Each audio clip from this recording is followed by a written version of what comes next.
আচ্ছা, তো আশা করি সবাই শুনতে পাচ্ছ আমাকে।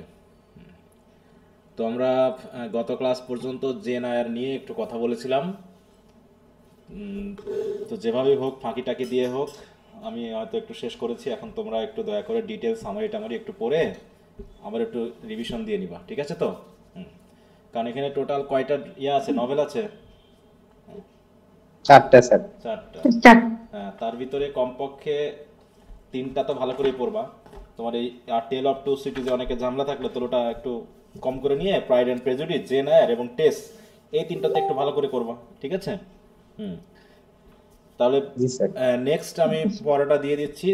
টেস অফ দ্য ডিয়ারবার পুলিশ, এই পড়াটা আমি দিয়ে দিই, হ্যাঁ।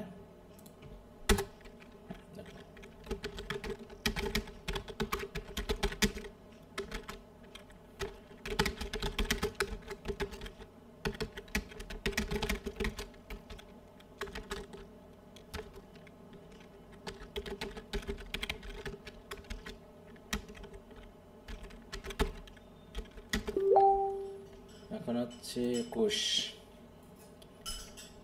আচ্ছা, এটা 31 তারিখ মতো সময় দিয়ে দিলাম।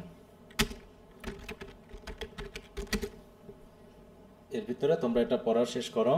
আর টিএস ইলিয়টের তো প্রশ্নগুলো দেওয়া আছে 25 তারিখ পর্যন্ত, আশা করি ওগুলো পড়তেছো। আর এরপরে আমরা ওয়েটিং ফর গডো, এটা মেনলি আজ থেকে শুরু করব। তো এর যে ভিডিওটা দিয়েছিলাম, সবাই কি দেখছো ভিডিওটা, বলো তো? জি স্যার। স্যার দেখছি। জি স্যার। দেখছো নাকি? দেখে কিছু বোঝা গেল? কি বুঝেছো? প্রথম 10 মিনিট তো কিছুই মাথায় ঢুকে নাই স্যার ওটা দেখে। হ্যাঁ, তারপরে পরে আস্তে আস্তে একটু একটু বুঝে গেছে। তারপরে কি বুঝলা একটু আমার সাথে একটু শেয়ার করো দেখি, যে স্যার এই জিনিসটা বুঝলাম, একটু শেয়ার করো। হ্যাঁ,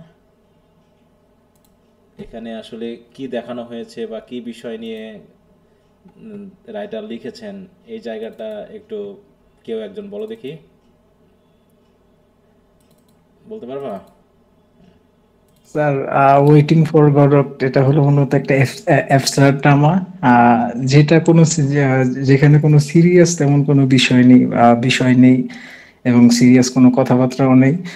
সো প্লেতে দেখা যাচ্ছে যে দুজন ব্যক্তি, একজনের নাম হলো আপনার ভ্লাদিমির আর দ্বিতীয় জন হলো এগারস্টোন, এরকম নাম। সো তারা গডকের জন্য ওয়েট করতেছে। হ্যাঁ, গডও সো বলবা, এই ঠিক আছে তো? গডকটা, হুম। হ্যাঁ, গডক। হুম।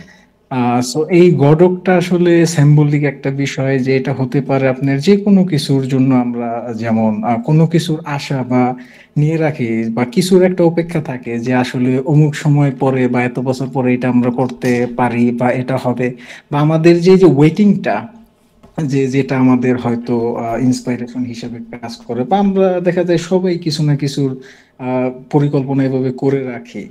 সো সেই হিসাবটাই দেখাচ্ছে, সেই বিষয়টাই প্লেটেতে, যে তারা দুজনেই স্যার গডকের ওর জন্য ওয়েট করতেছে। গডক স্যার আসে না, একটা মেসেঞ্জার এসে বলে যে গডক কালকে আসবে, আজকে না।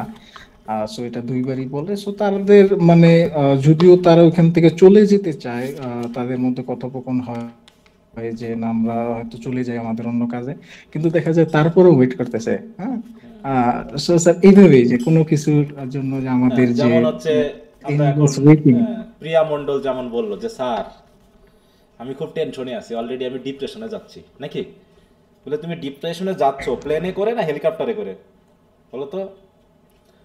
ডিপ্রেশনে যাচ্ছ হেলিকপ্টারে না প্লেনে করে? প্রিয়া আছো? হ্যাঁ। হ্যাঁ স্যার। হ্যাঁ, তার ডিপ্রেশনে যাচ্ছ পাসপোর্ট ভিসা করছো তো, না এমনি চলে যাচ্ছ ডিপ্রেশনে? স্যার এমনি চলে যাচ্ছি, হ্যাঁ। প্লেন হেলিকপ্টার লাগতেছে না। হ্যাঁ, তাহলে চিন্তা করো যে অলরেডি মানে গডর অপেক্ষায় আছি, ঠিক আছে তো? মানে চাকরির জন্য চাচ্ছি, কিন্তু এখনো আমাদের পড়াশোনাই কিন্তু শেষ হয়নি, বুঝতে পেরেছো? যেটা যেটা আমার পড়াশোনা করতে হবে, আমি বেসিক আইডিয়া নিব, তাই তো ভালো রেজাল্ট করবো ইত্যাদি ইত্যাদি। কিন্তু ওই যে বললাম যে আমি চাচ্ছি কি একটা ভালো রেজাল্ট, কিন্তু পড়া বাদ দিয়ে মোবাইল ঘাঁটতেছি, না হয় ভিডিও দেখতেছি, না হয় বন্ধুর সাথে গল্প করতেছি, না হয় ঘুমাচ্ছি, কিন্তু আমি অপেক্ষা করছি একটা ভালো রেজাল্টের জন্য। এরকম প্রত্যেকটা জিনিসে আমরা কি এরকম? এখন ব্যাপারটা এরকম না যে দেখাচ্ছে চাকরি চাকরি চাচ্ছি ভালো, কিন্তু পড়াশোনা করছি না। ঠিক আছে তো? আমি তো দেখলাম একবারে যে একটা কোচিং এর মতো করে সবাই চাকরি পেতে চায়, ওরে বাবা, বিশাল বিশাল স্বপ্ন, কিন্তু পড়াশোনা করছে না, বাট দে আর ওয়েটিং। যেমন হচ্ছে ক্যাপ খুলতেছে, জুতা খুলতে চাচ্ছে, জুতা খুলছে না, হ্যাঁ, ক্যাপ খুলে একবার ঝাড়ে মারতেছে, ঝেড়ে আবার দেখতেছে এর ভিতরে কিছু আছে কিনা, আবার ঝাড়ি ফাড়ি ফুটো দিয়ে আবার পড়তেছে, মানে জাস্ট এরকম করে আমরা কিন্তু সময় নষ্ট করছি, মানে অ্যাবসার্ড অ্যাক্টিভিটি করে আমরা আমাদের সময়গুলো নষ্ট করছি, কিন্তু আমরা ওয়েট করতেছি কিছুর জন্য, একটা ভালো কিছুর জন্য একটা অপেক্ষা করতেছি। হ্যাঁ, তো এরকম কিছু বিষয় আসবে, আমরা একটু ধারাবাহিকভাবে পড়ি এবং এই নাটকগুলো বা এইগুলো কেন এভাবে করা হচ্ছে সেগুলো নিয়ে আমরা একটু আলোচনা করি। দেখো, স্যামুয়েল বেকেট, তাই না?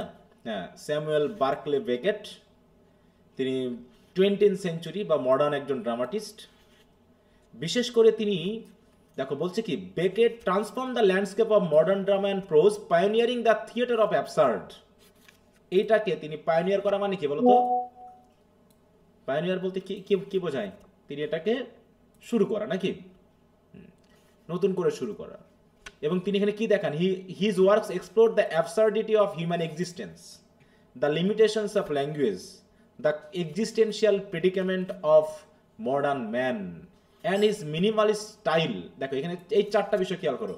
প্রথমে হচ্ছে থিমেটিক আইডিয়া হিসেবে তিনি দেখাচ্ছেন অ্যাবসার্ডিটি অফ হিউম্যান এক্সিস্টেন্স। কেমন, আমরা আসলে কি চাচ্ছি?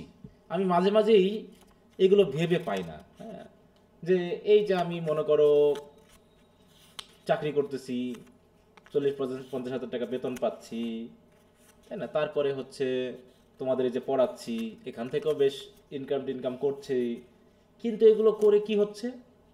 টাকাগুলো দিয়ে হয়তো কিছু ব্যাংকে আসছে, না হয় কিছু করতেছি, না হয় খাচ্ছি, না হয় শখের জিনিস ব্যয় করতেছি। এইভাবেই আমি তো আমার গুরুত্বপূর্ণ সময়গুলোকে নষ্ট করছি।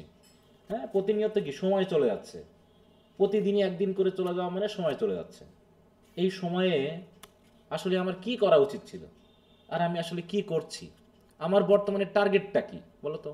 তোমরাই বলো যে আমার এই মুহূর্তে আমি একটা চাকরি পেয়ে গেছি, বেতন পাচ্ছি, টাকা ইনকাম করতেছি, খেয়ে দিয়ে মোটামুটি জীবনটা চলে যাবে। এখন আমার জীবনের আর কি দরকার? কি করব এখন আমি? এর ভিতরে আমার টার্গেটটা কি? পরবর্তী আমার উদ্দেশ্যটা কি? আমি পরবর্তীতে আমি আসলে কি স্বপ্ন নিয়ে বাঁচবো পৃথিবীতে, বলো? হয়তো বলবা যে স্যার সলপল হবে, তাদেরকে পড়াশোনা করাবেন, তারা ডাক্তার, ইঞ্জিনিয়ার, এটা তো প্রথমেই বলি আমরা, হ্যাঁ, নাকি বেকার, নাকি কি নেশা করবে তা জানি না, কিন্তু আমাদের স্বপ্ন থাকবে যে আমার একটা সোল হবে, বা একটা মেয়ে হবে, বা একটা ছেলে হবে, তাকে ভালো স্কুলে পড়াবো, ভালো চাকরি করাবো, ভালো বৌমা আনাবো, হ্যাঁ, তাদের আবার নাতিপুতি হবে, তারা আবার ভালো কিছু করবে, তাদের জন্য সম্পদ গড়তে হবে, গড়ে রেখে যাব, তারা যেন আমার মতো কষ্ট না করে, এই করে সেই করে। এই যা সব কিছু আমি করছি, এর কোনো মানে হয় বলো? এর কি কোনো মানে হয়? আমি তো এর কোনো মানে খুঁজে পাই না। কারণ আমি আমার দাদুরকে দিয়ে সবসময় ভাবি, আমার দাদুর একদম জিরো ছিল, ঠিক আছে তো? তার দাদুর বাবার কিন্তু অনেক সম্পত্তি ছিল, কিন্তু দাদুর বাবা মা অল্প বয়সে মারা যাওয়ার কারণে দাদুর চাচা চাচিরা তার জায়গা পয়সা, তৎকালীন সময়ে তো খুব টাকা পয়সা দিয়ে জমি জায়গা সব দখল করে নেওয়া যেত, সব দখল করে নেয় দিয়ে। তারপরে কি কি হলো, আমার দাদু খুব কষ্ট করে রাখালগিরি করে মোটামুটি বেশ তার একটা, মানে কি বলবো, একটা ভালো একটা অবস্থান দাঁড় করায়, হ্যাঁ, বেশ কিছু ভালো ভালো জায়গায় জমি জায়গা কিনে। কারণ তার উদ্দেশ্য ছিল যাতে তার ছেলে বা তার মেয়েরা যেন কষ্ট না করে। তিনি জমি কিনেছেন আর তার ছেলের নামে দিয়েছেন, ভালো কথা।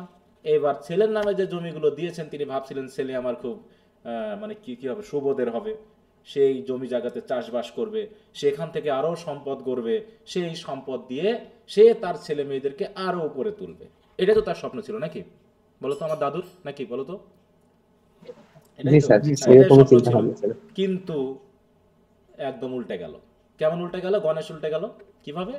যে আমার বাবা, যিনি মানে আমার দাদুর ছেলে, তিনি হলেন একটু নির্বোধ টাইপের, সেটা বলতেই হচ্ছে। কি কারণে? কারণ সঠিক বোধ তার নেই। তার সঠিক বোধ নেই কেন? সে মানে পরিবারের প্রতি তার কোনো ভালোবাসা নেই, একটা উড়লচণ্ডী টাইপের মানুষ। তিনি তার নিজের মতো করে চলেন, যা খুশি তাই করেন, আর জমি জায়গা বিক্রি করা শুরু করলেন। কি ঋণ করে, কি করে না করে, অমনি জমি বিক্রি করে দেয়। কেমন হয় জমি বিক্রি করে দেয়? আজকে ওর কাছ থেকে 5,000 টাকা নিচ্ছে, কাল ওখান থেকে 3,000 টাকা নিচ্ছে, এইভাবে করতে করতে অনেক দেনা হয়ে যাচ্ছে, আর এই জমি বিক্রি করে তাকে শোধ করতে হচ্ছে। বুঝতে পারছি? এইভাবে আমি যখন চাকরি পাইনি, মোটামুটি মাস্টার্সে পড়ি, ততক্ষণে আমার বাবার নামে যে লাস্ট জমিটা ছিল সেটাকে বিক্রি করতে হলো। শেষ। তাহলে দাদুর যে স্বপ্নটা দেখেছিল, সে যে সময় ব্যয় করে না খেয়ে না দিয়ে কষ্ট করে সে যে ওয়েটিং ফর গডও করছিল, সেই গডও কি আদৌ এসেছিল? হলো তো তার জীবনে? আসছে? না স্যার। আসে। না স্যার। হ্যাঁ, এখন আমরা দুই ভাই বোন, আমাদের কিন্তু আমাদের পারিবারিক সাহায্য খুব কম এসেছে। যে আমরা এখানে যে এসেছি, আমাদের পারিবারিক সাহায্য আমাদের জীবনের জন্য হয়তো বা 100%-এর ভিতরে 5% হতে পারে, মানে আমাদের এখানে আসা পর্যন্ত। বুঝতে পেরেছো? তাহলে আমরা তো এখানে ভালোই আছি, আমি তো এখন ইনকাম করতেছি। অবশ্য আমার বাবা ভালোই আছেন, ওনার কোনো টেনশন নাই, আমরাই তাকে চালাচ্ছি, আমার ছোট ভাই বাসায় থাকে, খাওয়া দাওয়াটা অতএব তার কিন্তু জীবনটা এইভাবে কেয়ারলেস অবস্থায় পার হয়ে গেল। কিন্তু তার আগে আমার যে দাদু, সে কত পরিশ্রম করেছে। হ্যাঁ, সে না খেয়ে না দেয় এমন হয়েছে যে এইটা আমার দাদুর কথা একটু বলি তোমাদেরকে। এই উদাহরণটা আমার কাছে, মানে আমি দাদুকে তখন বলেছিলাম তোমার জমি নষ্ট হওয়ার পিছনে এটা একটা অভিশাপ। ঠিক আছে তো?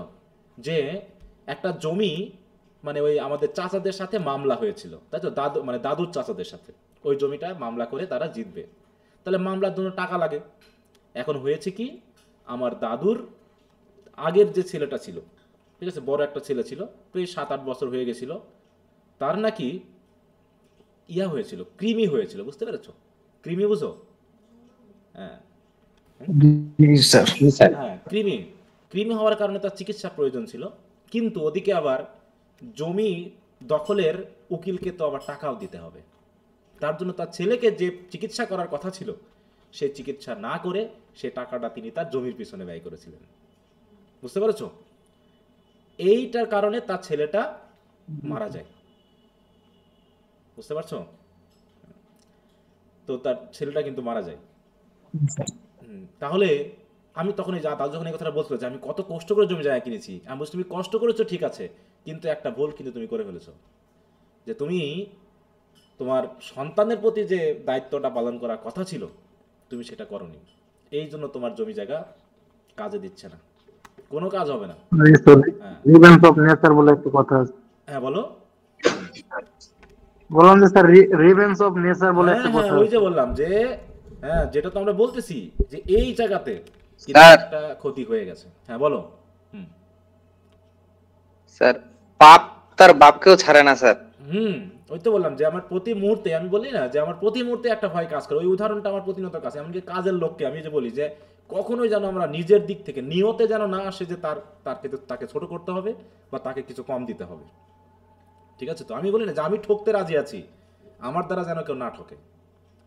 আমি ঠকলে পারে ঈশ্বর আমাকে পূরণ করে দিবেন, কিন্তু আমি যদি কাউকে ঠকাই তাহলে সেটা সুদে আসলে তুলে নেবেন। তোমার অবস্থা তখন কি দাঁড়াবে সৃষ্টিকর্তা তখন তার খেয়াল করবে না। তুমি না খেয়ে থাকবা না চিকিৎসাহীনতায় মারা যাবা, এটা কিন্তু সৃষ্টিকর্তার খেয়াল করবে না, একদম শেষ করে দিয়ে যাবে। ঠিক আছে? তো যাই হোক, তো অনেক কিছু ঘটে যাওয়ার কারণে আমার কাছে এটাই মনে হয় যে আমি যা কিছু করছি, we are just waiting for god, because I don't know what will happen next, but I am waiting and I am doing my heart. ঠিক আছে তো? আমি চেষ্টা করতেছি যত পারি এই কাজগুলো করার, স্বপ্ন দেখতেছি। হ্যাঁ, জমি জায়গা কিনতে হবে, ছোলপোল হবে, তাদের বড় দিতে পড়াবো, কিন্তু হলো বলো সেই মতি ওর না আতি ওর যেন ছিল ছাগল কাহিনী, বলো সে কি চলছে? তার জীবন কেমন অবস্থা এখন বলো? রাজনৈতিক ইস্যু হোক বা যে কারণে হোক, জীবনটা তো উল্টে গেছে। হ্যাঁ, গণেশ কিন্তু উল্টে গেছে।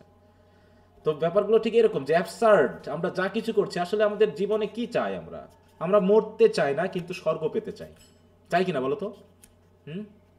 আমরা বেহেশতে যেতে চাই, জি, কিন্তু জি, মরতে স্যার। চাই না। আমরা জানি যে বেহেশত পাওয়ার একটা উপায় হলো মানে মরতে হবে। তো সরাসরি তো আমি বেহেশত পাবো না। আর একটা হলো, যদি আমি ভালো কাজ করতে গিয়েই মারা যাই তাহলে তোমার বেহেশতটা একদম 100% নিশ্চিত হয়ে যাবে। তাহলে কেন আমি সে ভালো কাজ করতে চাচ্ছি না, কিন্তু বেহেশত তো আমরা সবাই চাচ্ছি। তাহলে অ্যাবসার্ড চিন্তা ভাবনা না আমাদের? পুরোটা তো অ্যাবসার্ড। যে দেখো এই ক্ষেত্রে কি করছি আমরা পরীক্ষার জন্য সময় চাচ্ছি যে আরো 2 মাস পিছিয়ে যাক পরীক্ষা, আবার আমরা 4 বছরে কোর্স শেষ করতে চাচ্ছি। আমাদের দ্বিমুখী চরিত্র না সবসময়? বলো তো?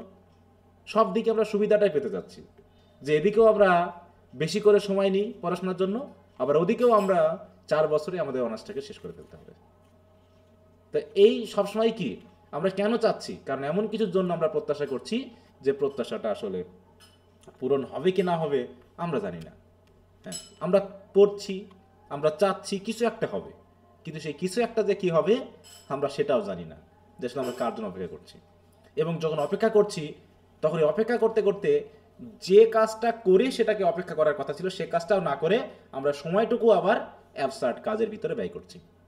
ঠিক আছে, অ্যাবসার্ড কাজের ভিতরে ব্যয় করছি। তারপর the limitations of language and the existential predicament, যে আমরা যে টিকে আছি এক্সিস্টেন্সিয়াল, হ্যাঁ, যে আমাদের এই সময়ের আমাদের অবস্থানটা কি কেমন। এই যে মনে করো যে আমরা বর্তমানে সবাই এখন বর্তমানে যে অবস্থায় এসেছে সেই অবস্থায় একটা উদ্দেশ্য হচ্ছে কি, যে কোনো মূল্যে টাকা ইনকাম করতে হবে।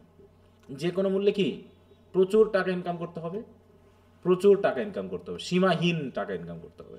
সেটা যদি নিজের মানে কি বলবো সুনাম, নিজের কি বলবো ব্যক্তিত্ব এবং নিজের যেটা বলা হয় সতীত্ব বিক্রি করে হলেও এরকম হচ্ছে না ব্যাপারটা? বলো তো, এখন টাকা ইনকাম করতে হবে, মানে সেই জায়গাটা আর নেই। আমাদের উদ্দেশ্য টাকা ইনকাম করে, এবং সেই টাকাটা দিয়ে আমি কি করব তা আমি জানি না। সেই টাকাটা দিয়ে যে আমি কি করব তা আমি জানি না, তবে টাকা ইনকাম করতে হবে। এইভাবে আমরা কিন্তু লেগে যাচ্ছি, এবং শেষ পর্যন্ত আমরা সবাই সবাইকে ঠকাচ্ছি। আর এই ঠকাতে গিয়ে আমরা কিন্তু কেউই নিরাপদ থাকছি না। হ্যাঁ, একজন ভেজাল মেশাচ্ছে, আর একজন দেখাচ্ছে যে যেখানে যে বিষয়টা হওয়ার কথা ছিল সেটা হচ্ছে না, ভালো চিকিৎসা পাচ্ছে না, তাই তো? ওষুধের মধ্যে ভেজাল, শিক্ষার মধ্যে ভেজাল, ধর্মের মধ্যে ভেজাল, ধর্মের নামে দুর্নীতি, শিক্ষার নামে দুর্নীতি, সব কিছুর মাধ্যমে আমাদের চলছে এই বিষয়গুলো। তো এই বিষয়টাকে তিনি কিন্তু বোঝাতে চেয়েছেন এভাবেই। হয়তোবা আমরা হয়তো ওইভাবে চিন্তা করছি না, কিন্তু এখানে চিন্তাটা বিভিন্ন দিকে ছড়িয়ে যেতে পারে, বিভিন্নভাবে তুমি চিন্তাটাকে নিয়ে আসতে পারো। হ্যাঁ, তো তার শিক্ষা দীক্ষার ব্যাপারটা আমি এখানে জাস্ট অ্যাড করেছি, তোমরা পারলে একটু পড়ে নিবা, কিন্তু তার বিষয়গুলোকে আমরা একটু দেখার চেষ্টা করি। হ্যাঁ, দেখো আর্লি লিটারেরি ইনফ্লুয়েন্সেস, এইখানে তিনি এইগুলো কেন লিখতে চাইলেন বলছে, দেখো Beckett's early literary development was shaped by a combination of classical education, modernist experimentation and personal introspection. তার মানে ক্লাসিক্যাল এডুকেশন, আমরা জানি তো ক্লাসিক্যাল এডুকেশন প্রত্যেকটা সাহিত্যিকের জীবনে প্রভাব বিস্তার করেছে। ওই হোমার, ওই ইলিয়াড, ওই ওডিসি, তাই না, ওই সফোক্লিস, এরাই যেন আমাদের সাহিত্যকর্মের ভিত্তি। আর হচ্ছে মডার্নিস্ট এক্সপেরিমেন্ট, মানে কি, হ্যাঁ আমরা ক্লাসিক্যাল এডুকেশনের মাধ্যমেই বিষয়গুলোকে শিখছি, কিন্তু প্রত্যেক বয়সে বা প্রত্যেক যুগে এসে মানুষ কিছু নতুন নতুন এক্সপেরিমেন্ট করে, নতুন নতুন সাহিত্য মানে যে জানরা সেগুলোকে আবিষ্কার করে। আমরা তো হিস্ট্রি অফ ইংলিশ লিটারেচার পড়ে এসেছি, পড়ি নাই? দেখা তো কি সবকিছু কি একবারে সৃষ্টি হয়ে গেছিল? সবকিছু একবারে সৃষ্টি হয়ে গেছিল? যে শর্ট স্টোরি, ড্রামা, নভেল, সব এপিক, সনেট, সব কিন্তু একবারে হয়নি। এইজ বাই এইজ কিন্তু ওটা নতুনভাবে এসেছে। আর এটা সৃষ্টি করার পিছনে কোনো না কোনো ব্যক্তির কিন্তু একটা অবদান ছিল। কেউ সনেট লেখার চেষ্টা করেছে, কেউ শর্ট স্টোরি, কেউ ড্রামা, কেউ ম্যাগাজিন, তাই নাকি, কেউ এসে। দেখো সবাই কিন্তু তার নিজের মতো করে এক্সপেরিমেন্ট করার চেষ্টা করেছে সাহিত্যকর্মটা নিয়ে। তা তিনিও এখানে এই মডার্নিস্ট থিওরি যেটা আমরা পড়েছিলাম এর আগে, তাই না, যে মডার্ন লিটারেচার পড়তে গিয়ে আমরা পেয়েছিলাম যে এখনকার জীবন তো আর আগেরকার মানুষের মতো না। অতএব এখানে আমাদের চিন্তাভাবনা একটু অন্যরকম হবে, আমাদের সাহিত্যের উপস্থাপনাটাও অন্যরকম হবে, যাতে শুধু আমাদের থিম না, এই সাহিত্যকর্মটাও যেন ওই থিমেটিক আইডিয়াকে তুলে ধরে। ঠিক আছে, আমি যেভাবে উপস্থাপন করব সেই উপস্থাপনাটাও যেন আমার থিমকেই রিপ্রেজেন্ট করে। হ্যাঁ, তারপর দেখো he was influence not only by Joyce but also by Marcel Proust. দেখো ফ্রান্স কাফকা সবচেয়ে বেশি। ফ্রান্স কাফকার একটা বই আছে, তোমাদের নাম কি বলো তো, কারণ নাটকটার নাম জানো? Metamorphosis. An existential philosopher such as Soren. হ্যাঁ, দেখো বলছে কি কিয়েরকিগার্ড। হ্যাঁ, সবাই কি এগুলো কোন দেশের? এই যে নিয়েৎজা, তাই তো, ফ্রেডেরিক নিয়েৎজা। হ্যাঁ, এগুলো কোন দেশে হতে পারে বলো তো? ফ্রান্স কাফকা, নামগুলো কি ইংলিশ নাম? এগুলো ইংলিশ নাম না স্যার, ফ্রান্স, এটা কোনটা ফ্রান্স, কোনটা রাশিয়ান, এরকম নাম কিন্তু সব এসেছে। এদের দ্বারা ইনফ্লুয়েন্সড হয়েছেন তিনি। দিস দেখো influence instilled him a profound awareness of human alienation, যে মানুষ আসলে যে আমরা যতই আমরা আত্মীয় বলি না কেন, যতই আমাদের সম্পর্ক বলি না কেন, বাপ মা, ভাই বোন, স্ত্রী, সন্তান থেকে শুরু করে, আসলে আমরা কিন্তু আসলে অ্যালিনেটেড, একাকী আমরা থাকি। আমাদের জীবন কিন্তু আলাদা, কেউ কারো জীবনে কিন্তু ঢুকতে পারে না। ঢুকতে পারে বলো তো? যে আমাদের যে নিজস্ব একটা জগৎ আছে, এই জগতে কেউ কখনো ঢুকতে পারে? বলো, ঢুকতে না, পারবে? স্যার। সবাই আমরা কিন্তু না, এক এক। স্যার। তো এই যে তাই বলছে a profound awareness of human alienation and the fleeting nature of memory and the limitation of a language as medium for expressing human consciousness. মানে আমাদের জীবনে এমন কিছু চিন্তা ভাবনা আছে, এমন কিছু তত্ত্ব আছে যে তত্ত্বগুলো ভাষা দিয়েও প্রকাশ করা যায় না। তাই বলছে কি limitation of language as a medium, যে আমরা তো আমাদের এক্সপ্রেশনগুলো ভাষার মাধ্যমে দিই, কিন্তু ভাষারও একটা কি আছে, একটা লিমিটেশন আছে, যেটার মাধ্যম দিয়ে কি আমরা আমাদের সত্যিকারের চিন্তা ভাবনাগুলোকেও মাঝে মাঝে তুলে ধরতে পারি না। বুঝছে? তাই বলছে এক্সপ্রেসিং হিউম্যান কনসাসনেস। এইগুলো তারা কি ড্রামার ভিতরে দেখার চেষ্টা করেছে। তারপরে আমরা এগুলো যাচ্ছি না, আমরা যদি একটু থিয়েটার অফ অ্যাবসার্ডে যাই, এটা একটু দেখি। বলছে Beckett's greatest contribution to literature however his work in the theatre of absurd. এটা কি a movement that emerge in the mid 20th century, the term coined by critic Martin Esslin describe. তিনি বলছেন কি দ্যাট এটা হচ্ছে কি, তাহলে absurd হচ্ছে কি এক ধরনের drama that explore the absurdity of human existence, the breakdown of logical communication and the inability of language to convey meaningfully. দেখো, হ্যাঁ, তাহলে মিনিংফুলি পুরোপুরি প্রকাশ করতে, তাহলে তিনটা জিনিস, যেমন এই যে বললাম না যে আমরা যে ওয়েটিং ফর গড পড়ছি, এইখানে যে ল্যাঙ্গুয়েজ, মানে এইভাবেই তো আমরা কথাবার্তা বলি, আমরা এইভাবেই তো আচার আচরণ করি, মানে অস্বাভাবিক বলবো কি, এটাই স্বাভাবিক আমাদের। আমরা বন্ধু বান্ধবের সাথে কি গল্প করি, আমাদের গল্পের দেখাচ্ছে অধিকাংশেরই মিনিং নাই। হ্যাঁ, একটা বন্ধুর সাথে বা আত্মীয়র সাথে যদি আমরা হাসি খেলা ঠাট্টা করি, এই ঠাট্টা মস্করা যে করলাম 1 ঘন্টা 1.5 ঘন্টা ধরে, দেখাচ্ছে ওর কোনো মিনিংই নাই, কিন্তু আমরা কথা বলে গেছি। হ্যাঁ, আমরা আমাদের আচরণ করে গেছি। হ্যাঁ, তাই বলছে লজিক্যাল যে কমিউনিকেশন সেটা হচ্ছে না। তাহলে এখানে তিনটা জিনিস তিনি এক্সপ্লোর করেছেন যে ড্রামার মাধ্যমে, যেটা হচ্ছে কি absurdity of human existence, the breakdown of logical communication and the inability of language. এটা হচ্ছে সবচেয়ে যে inability of language to convey meaningfully. Beckett seminal play যেমন ওয়েটিং ফর গডো, হ্যাঁ, প্রিমিয়ার্ড ইন এত is a cornerstone of modern drama. ঠিক আছে, বলছে originally written in French as, দেখো, এন অ্যাটেন্ডান্ট গডো, এটা হচ্ছে কি ফ্রান্সে লেখা অরিজিনালি। বলছে the play ডেপিক্টস 2 characters, Vladimir and এস্ট্রাগন। ঠিক আছে তো, এস্ট্রাজন যেটাই বলি, এস্ট্রাগন বলি। দেখো আমরা যদি প্রোনাউন্সিয়েশনটা একটু খেয়াল করি, এখানে 2-3টা প্রোনাউন্সিয়েশন একটু খেয়াল করবে, ভাইবার সময় কিন্তু খুব ঝামেলা করবে। হ্যাঁ, এই প্রোনাউন্সিয়েশনগুলো, প্রথমটা হচ্ছে ড্রামাটার নাম GODOT, উচ্চারণ কি হবে? আমি কি উচ্চারণ করছি? টিটা উচ্চারণ করছি নাকি করছি না? করছেন না স্যার। হ্যাঁ, করছি না কিন্তু। স্যার গড গডো, উচ্চারণ হবে কি গডো। Godo. হ্যাঁ, দেখো ওটা একটা বলছে গডো। হ্যাঁ, তাহলে হচ্ছে এখানে টিটা সাইলেন্ট হবে। হ্যাঁ, দেখো বলছে কি এই যে গড ও বা গড ও, মানে একটা হচ্ছে হয় তুমি ফার্স্টটাতে স্ট্রেস দাও, পরেরটা দিও না, ইত্যাদি। The T at the end is always silent, কারণ কি French does not really stress, কোথায় গেল, sorry, stress syllables like English does, so in French it would be a flat Godot. দেখো, কিন্তু ইংলিশে গডো অথবা গডো এরকম হচ্ছে না, গডো ও স্ট্রেস, অথবা গডো, গড কে জোরে তারপরে ও, আর ইংলিশে এই ফ্রেঞ্চে জাস্ট গডো, GODO এই উচ্চারণ হচ্ছে। ঠিক আছে, তো এইখানে আমরা একটু খেয়াল রাখবো এই উচ্চারণটা। আরেকটা হচ্ছে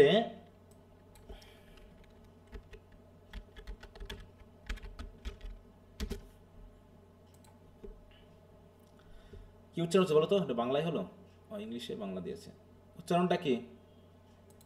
Estragon. Estragon. এস্ট্রাগন। হ্যাঁ, এস্ট্রাগন, তাই তো? Estragon. এস্ট্রাগন, দুই জায়গা থেকে দূরে। Estragon. হ্যাঁ, তাহলে ES, এটা একটা ই উচ্চারণ এ, যে কোনো একটা হচ্ছে, দেখো এস, একটা হচ্ছে এস্ট্রাগন, এস্ট্রোগন, মানে একটু মিনিমাস, তার মানে কি আমরা এক্সট্রাগন উচ্চারণটা করব। ঠিক আছে তো, এস্ট্রোগন, এর আবার আর একটু করছে, রটাকে ওর সাথে দিয়ে দিচ্ছে, দেখো আবার টিটা এর সাথে আসছে, বিভিন্নভাবে উচ্চারণটা আছে, তাহলে আমরা এখানে গন বলবো, এটা হলো কথা, এস্ট্রাগন বা ইস্ট্রাগন এই নামটা। তাহলে ওয়েটিং ফর গডো আর ইস্ট্রাগন বা এস্ট্রাগন এই উচ্চারণটা খেয়াল করবো। বলছে who wait endlessly for the mysterious Godot, who never arrives. তাহলে আমরা এই গড বলতে কি আমরা শান্তি বুঝতে পারি কিনা বলো তো? আমার কাছে সবচেয়ে মনে হয় যে গড বলতে মনে হয় শান্তিকে বোঝাচ্ছে, হ্যাপিনেসকে বোঝাচ্ছে, হ্যাঁ, সুখটাকে বোঝাচ্ছে, যেটা কখনোই আসে না। আমরা অনেক কিছু করি কিন্তু শেষ পর্যন্ত সুখটা কেমন জানি আসে না। হ্যাঁ, তাহলে ওয়েট, আমরা সবাই যা কিছুই করছি না কেন তার উদ্দেশ্যটা কি বলতো? একটু ভালো থাকা, সুখে থাকা, এটাই তো তার টার্গেট নাকি? হ্যাঁ, আমাদের জীবনের আলটিমেট টার্গেটটা কি? সুখে থাকা। কিন্তু আমরা আরামে থাকতে চাচ্ছি, সুখে না। এটা হচ্ছে সবচেয়ে বড় সমস্যা, যে আমরা সবাই আরামটাকে গুরুত্ব দিচ্ছি কিন্তু সুখটাকে গুরুত্ব দিচ্ছি না। কেমন এখন তো আরো বেশি হয়ে গেছে। এখনকার সময়ে ফ্যামিলি লাইফ তো আরো জটিল। কেমন করে? আগে তো আমার দাদুদাদির সময়ে ওরা বাড়িতে থাকতো, কৃষিকাজ করতো জমিতে, আর দেখা যাচ্ছে দাদু জমিতে কাজ করছে, বাবা জমিতে কাজ করছে, আর মা বা দাদি বাড়িতে রান্না করছে, সন্তান সন্ততি দেখছে, কোনো ঝামেলা নেই। হ্যাঁ, তারপরেও মারামারি করেছে, কাটাকাটি হয়েছে ইত্যাদি ইত্যাদি। কিন্তু এখনকার সময়টা কেমন? এখন দুইজনই অফিস করতেছে, কেউ চট্টগ্রামে কেউ খুলনায়, স্বামী এক জায়গায় স্ত্রী এক জায়গায়, ঠিক আছে? মাসে হয়তো একদিন দুদিন দেখা হচ্ছে, ঠিক আছে তো? এবং তারা তাদের লাইফটাকে টাকা দিয়ে হিসাব করছে। এবং শুধু এই অর্থনৈতিক ব্যাপারটার জন্য অনেকে ডিভোর্সও হয়ে যাচ্ছে, বুঝতে পারছো? শুধু এই টাকাটা যে ইনকাম করতেছে, এই টাকাটা কে কোথায় ব্যয় করবে, বুঝতে পেরেছো? কতটুকু ব্যয় করবে, শুধু এই হিসাবটা করতে গিয়েই মানুষের সংসার নষ্ট হয়ে যাচ্ছে। হচ্ছে কিনা বলো তো? এরকম জিনিস হচ্ছে না? কিন্তু আলটিমেটলি টাকাটা তারা ইনকাম করতে যাচ্ছে, কিন্তু টাকাটা দিয়ে করবে কি? টাকাটা দিয়ে কি করবে? সন্তানের জন্য ভাবতেছে তারা। আসলেই কি মানুষ সন্তানের জন্য টাকা পয়সা ইনকাম করে? আমার কাছে মনে হয় না। মানুষ কোনো টাকা পয়সা ইনকাম করে নিজের নেশা মেটানোর জন্য, বুঝতে পেরেছো? তাতে যদি আলটিমেটলি সন্তানের উপকারটা হয়, সেটা হয়েই যায়।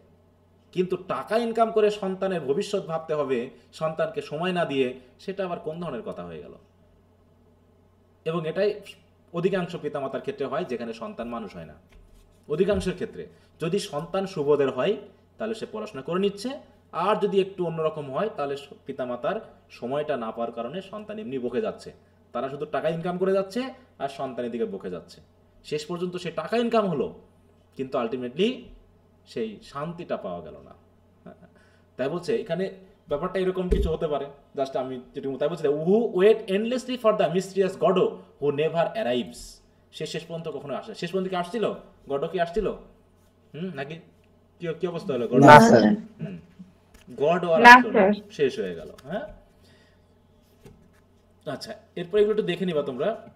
অ্যাবসার্ড ড্রামার ফিচার টিচারগুলো আমরা একটু দেখি, তাহলে আমাদের পড়তে আরো সুবিধা হবে যে আসলে ড্রামাটা কেন এরকম। বলছে the mid 20th century witnessed a profound transformation in the world of drama as playwrights began to explore the existential dilemmas of human life and the meaninglessness of existence. এই কথাটা কিন্তু বারবার আসতেছে।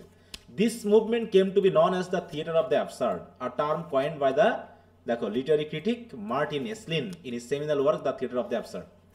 Absurd drama diverges radically from traditional dramatic forms, যেটা আমরা Shakespeare বা Bernard Shaw বা অন্যান্য যে একটা ট্রেডিশনাল ফর্ম যে দেখেছি, এটা সম্পূর্ণ ভিন্ন। অ্যাবান্ডনিং কনভেনশনাল প্লট স্ট্রাকচার, এর তেমন কোনো প্লট স্ট্রাকচার নেই, আছে শুধু অ্যাক্ট 1 আর 2। রিয়েলিস্টিক ক্যারেক্টারাইজেশন আছে, অ্যান্ড ক্যারেক্টারাইজেশন রিয়েলিস্টিক, এখানে কোনো রোমান্টিক সিন নাই। এখানে কোনো রোমান্টিক সেন্সটেন্স আছে বলো তো? জীবনটাকে যেমন রোমান্টিকভাবে আমরা ভাবি, আসলে কি জীবনটা অতটা রোমান্টিক কিনা? আসলে কি জীবনটা রোমান্টিক? হ্যাঁ, যে আমরা যেমন অ্যাজ ইউ লাইক ইট পড়তে গিয়ে যে মজা পেয়েছি, হ্যাঁ, আর্মস অ্যান্ড দ্য ম্যান পেতে গিয়ে যে সমাধানটা পেয়েছি, জীবন কি আসলে সবসময় সমাধান দেয়?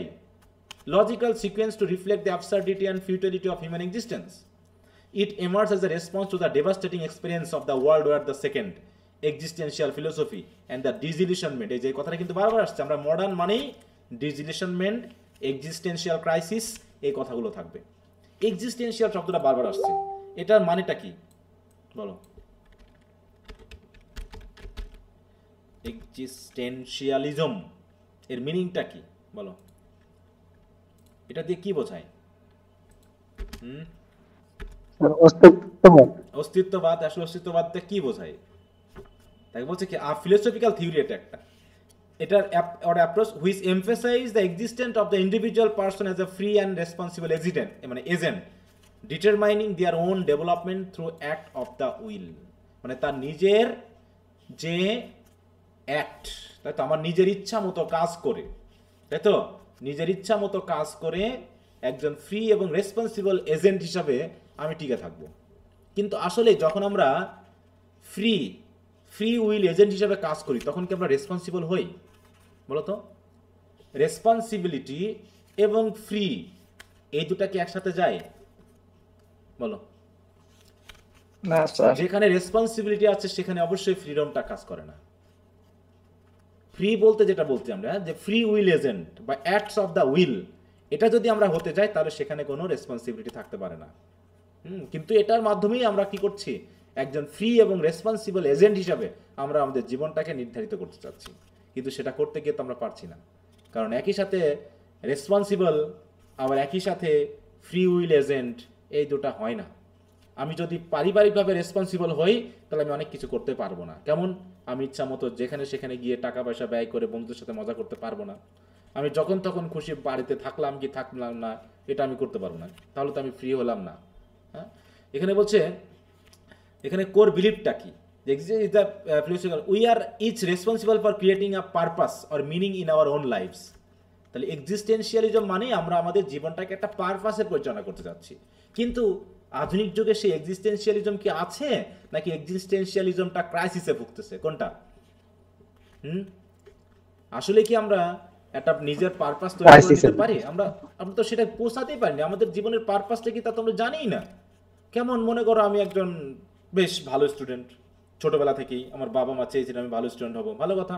আমি প্রত্যেক ক্লাসে ফার্স্ট হচ্ছি, ওকে ভালো কথা। ফার্স্ট হয়ে তুমি কি করবা? একটা ভালো চাকরি পাবো, ওকে ভালো কথা, তুমি একটা ভালো চাকরি পেয়ে গেছো। আচ্ছা, ভালো চাকরি পেলে তুমি কি করবা? অনেক টাকা ইনকাম করবো। আচ্ছা, ভালো কথা, তুমি টাকা ইনকাম করতেছো, সৎ অসৎ সব পথে ইনকাম করতেছো। ওকে, তা এত টাকা দিয়ে তুমি কি করবা? ওকে, জমি জায়গা বাড়ি গাড়ি সব কিনবো, সন্তানদের আচ্ছা মতো খাওয়াবো, ভালো ড্রেস পরাবো, পৃথিবী দুনিয়া সব ঘোরাবো। আচ্ছা ঠিক আছে, তুমি সব করাচ্ছ, কিন্তু তোমার উদ্দেশ্যটা কি জীবনের? শুধু এইগুলোই, এই যা করতেছো এভাবেই, এটাই জীবনের উদ্দেশ্য? যদি তাই হয় তাহলে তো ওই সেই মানে আগুনের পরে ছাই পড়ে থাকা, ঠিক আছে? তো আগুন যখন শেষ হয়ে যাবে ছাই পড়ে থাকবে। এখন এই যা কিছু করলাম, আমরা যখন আগুন জ্বালাই তখন আগুন জ্বালানোটাই কি আমাদের উদ্দেশ্য, নাকি আগুন জ্বালানোর পিছনে একটা উদ্দেশ্য থাকে? বলো তো, আগুন জ্বালানোটা কি নিজে উদ্দেশ্য, নাকি আগুন জ্বালানো কাজটার জন্য আলাদা একটা কি আছে, উদ্দেশ্য আছে? কোনটা বলো তো? স্যার উদ্দেশ্য আছে পিছনে অবশ্যই হয়তো। যে আমার ভাত রান্না করাটা হচ্ছে উদ্দেশ্য, আর আগুন জ্বালানোটা হচ্ছে কি আমার একটা অ্যাক্ট, একটা কাজ। তাহলে ভালো কথা, আমি এই যে টাকা ইনকাম করলাম, ছোলপোল মানুষ করলাম, সব কিছু ঠিক আছে, আমি এগুলো হচ্ছে মনে করো আগুন জ্বালানো, ঠিক আছে? তো আমি বিয়ে করলাম, সন্তান হলো, পড়াশোনা করা, ভালো কলেজে ভর্তি করালাম, ঠিক আছে? অনেক টাকা ইনকাম করলাম, 10 বিঘা 20 বিঘা 100 বিঘা জমি কিনলাম, ঢাকা শহরে বাড়ি, আমেরিকাতে বাড়ি, গাড়ি বাড়ি সব করলাম, এগুলো হচ্ছে সবই অ্যাক্ট। কিন্তু এর উদ্দেশ্যটা কি? সে ভাতটা কোনটা যেগুলোর জন্য আমি এগুলো করতেছি? বলো সেটা কি? দুটা উদ্দেশ্য হতে পারে, পৃথিবীতে একটু শান্তি, নিজের জন্য। তাই তো, নিজের জন্য কি হচ্ছে, কি করবো বলো? স্বর্গের আশা করা? হ্যাঁ বলো, সেটা কি? সেইটা কি যার জন্য এত কিছু করছি আমি? সন্তান যদি মানুষ না হতো তাহলে কি সমস্যাটা হতো?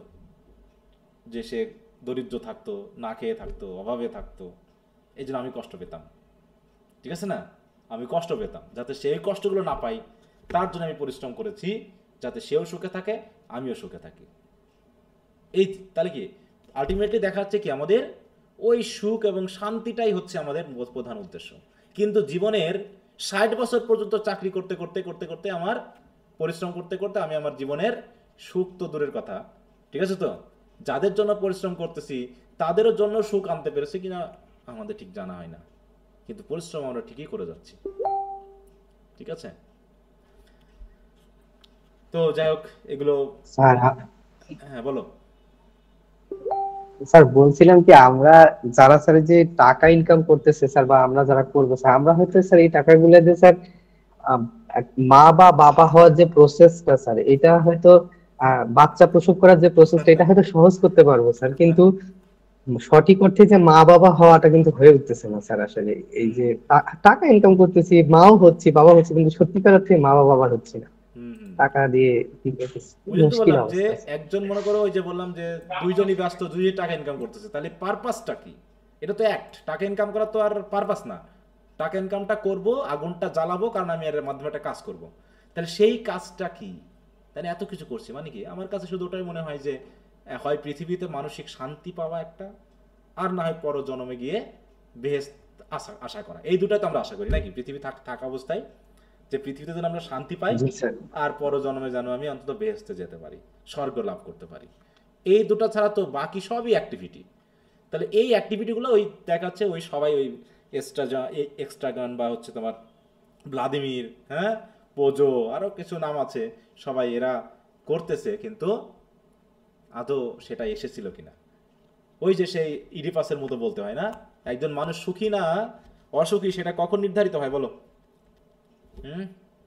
যখন স্যার সে কবরে হাসতে হাসতে যেতে পারে। কবরে যখন সে হাসতে হাসতে গেল, তাহলে সে সুখী হলো, যে আমি অন্তত এই কবরে একজন হাসতে হাসতে কখন যেতে পারে? যার ভিতরে মানসিক কি থাকে, একটা সুস্থতা থাকে, তাই তো, নিজের ভিতর থেকে যে পরিষ্কার থাকে, ঠিক আছে, তো সেই মনে হয় কবরে হাসতে হাসতে যেতে পারে নাকি? তার অনেক টাকা পয়সা আছে, সোল জি পোল স্যার। একদম গাড়ি বাড়ি চড়ছে, এটাও কিন্তু তাকে মানসিক শান্তি দেয় না। তার শান্তি সেটাই দেয় যদি সে ভিতরে ভিতরে একটা সুস্থ, হ্যাঁ, বা মানসিক শান্তিপূর্ণ একটা জীবন যাপন করতে পারে। তারপরে দেখো এক্সিস্টেশন এখানে একটা দিয়েছে মিনিং। তারপরে দেখো আর চিপলি 20th century philosophical movement embracing diverse doctrine ইত্যাদি বলছে centering an analysis of individual existence in an unfathomable universe, হ্যাঁ, the plight of the individual who must assume ultimate responsibility for acts of free will without any certain knowledge of what is right and wrong, like good and bad। তাহলে existential ক্রাইসিসটা কি সেটা যদি আমরা একটু দেখি।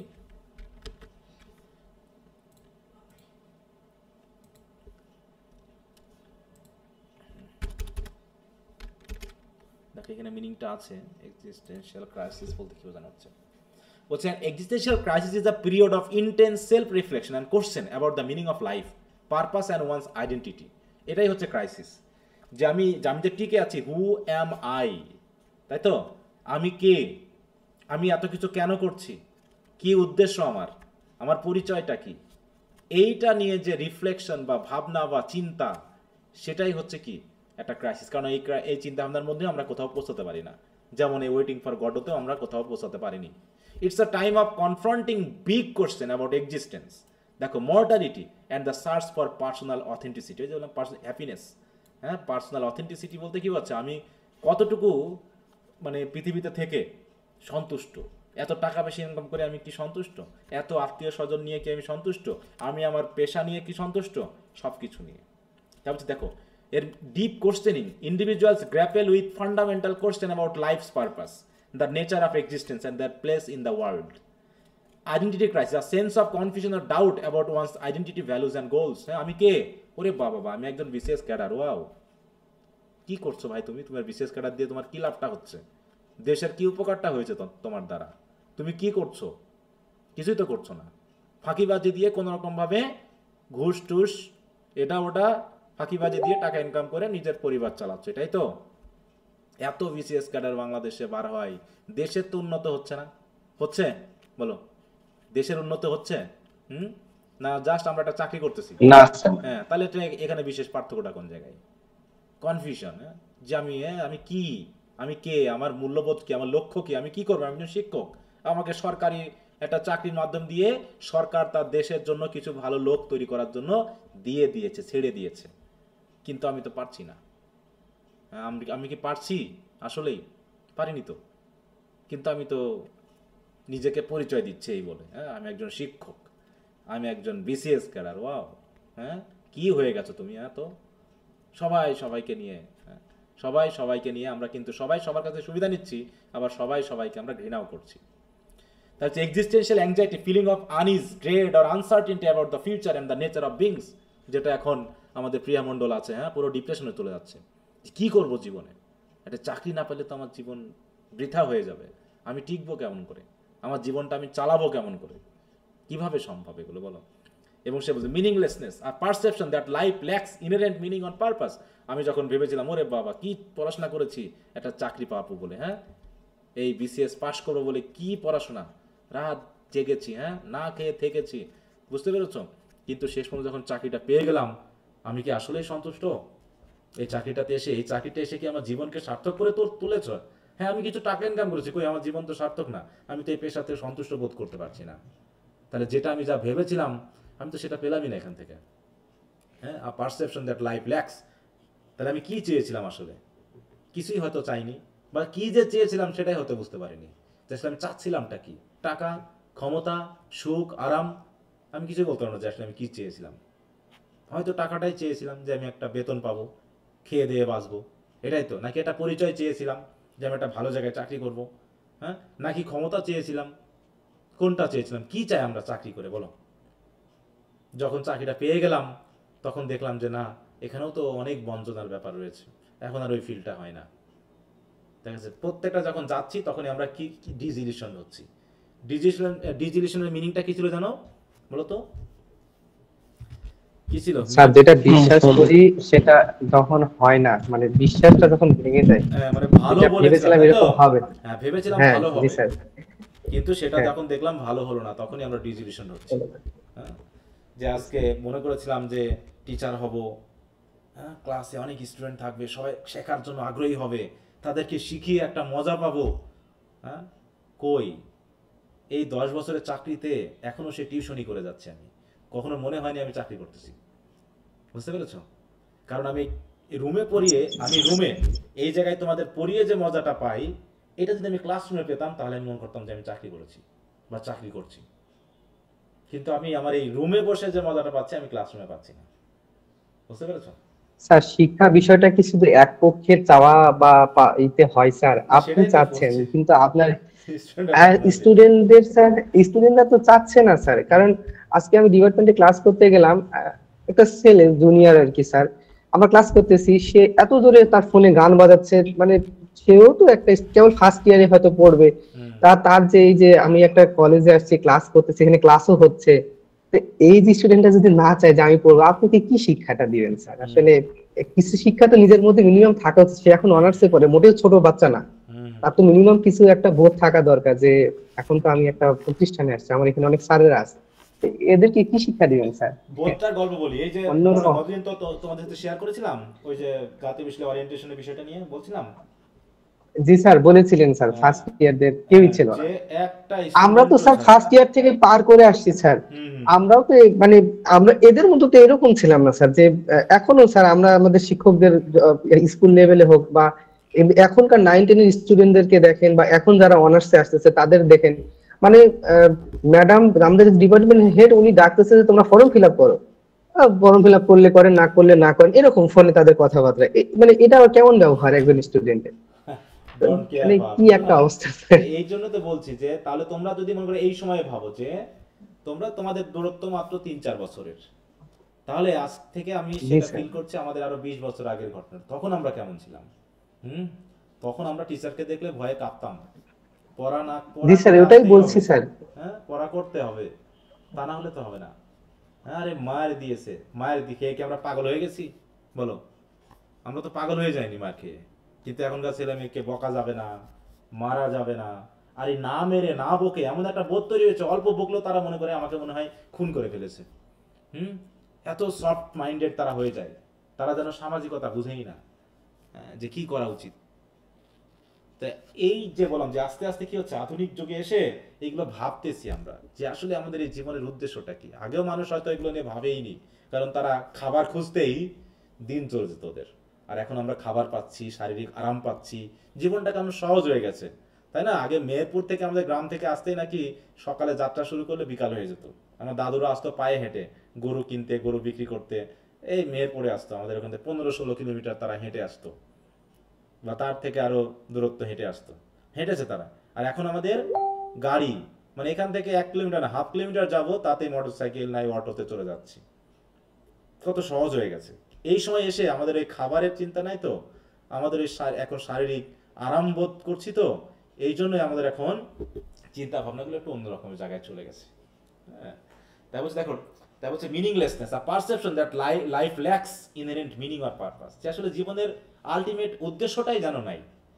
উদ্দেশ্যটা কি? আমরা যে পৃথিবীতে এসেছি, পৃথিবীটা কেন, কি কারণে, বলে পৃথিবীটা কেন, কি কারণে, এটা এর উদ্দেশ্যটা কি? আমরা তো আছি, আমরা তো মানুষ, তাহলে এটা তো বাস্তব, এটা তো সত্যি। যে আমি মানুষ, আমি কথা বলছি এবং আমি তোমাদের পড়াচ্ছি, শেখাচ্ছি, এইগুলো, এই যে এত পড়াশোনা, এত শিক্ষা, এত আইন, এত ডাক্তারি, এত কিছু সব উদ্দেশ্য কি? মানুষকে এই পৃথিবীতে একটু সুখে শান্তিতে বসবাস করতে দেওয়া। এবং আমি সুখে শান্তিতে পৃথিবীতে থাকবোই বা কেন? আমার পৃথিবীতে থেকে লাভটাই বা কি? এ দিয়ে আমার পৃথিবীতে থাকা না থাকা দিয়ে কি যায় আসে? বলো, কি যায় আসে? আমি পৃথিবীতে এসে লাভটাই কি? পৃথিবী সৃষ্টিকর্তা যে এত কিছু করছেন, তাহলে ওটা দিয়ে আমি কি মিনিংটা বুঝতে পারছি? আলটিমেটলি পৃথিবী কি বড় হচ্ছে না ছোট হচ্ছে দিন দিন, বলো? নাকি পৃথিবী আগের মতোই আছে এবং আমরা আসছি যাচ্ছি? এ দিয়ে পৃথিবীর কি ঘটনাটা ঘটতেছে? হ্যাঁ, পৃথিবীর চেহারা চেঞ্জ হচ্ছে, আধুনিক হচ্ছে, কনক্রিটের বাড়ি বাড়তেছে, মানে প্রতিনিয়ত চেঞ্জ হচ্ছে। এটা দিয়েই বা কি হচ্ছে? এটা দিয়ে লাভটা কি? কারণ আমি তো মরে গেলে আলটিমেটলি এখানে থাকতে পারছি না।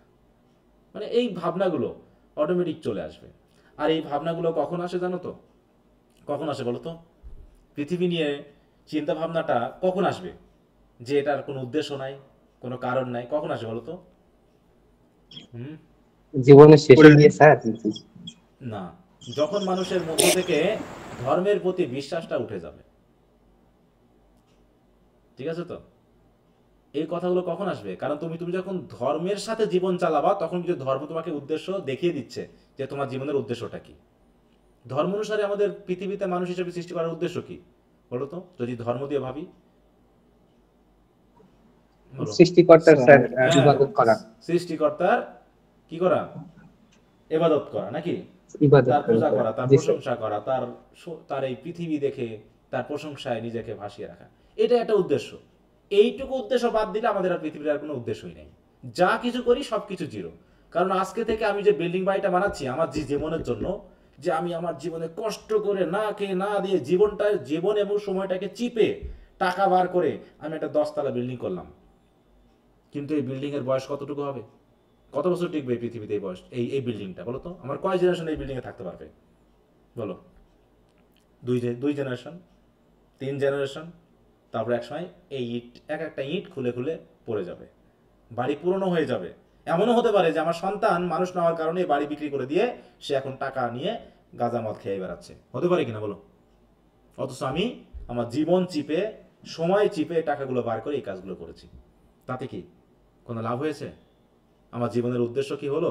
যে আমি আমার 10 জেনারেশন এই বিল্ডিং বাড়িতে থাকবে, যাদের জন্য আমি কিছু করে গেলাম। এমনকি যদি 10 জেনারেশনও থাকে, আমার এই 10তম জেনারেশন কি আমাকে মনে করবে? কখনো ফিল করবে? বলো, করবে কিনা? করবে বলো? না স্যার। কেউ করবে না। তাহলে কি লাভ?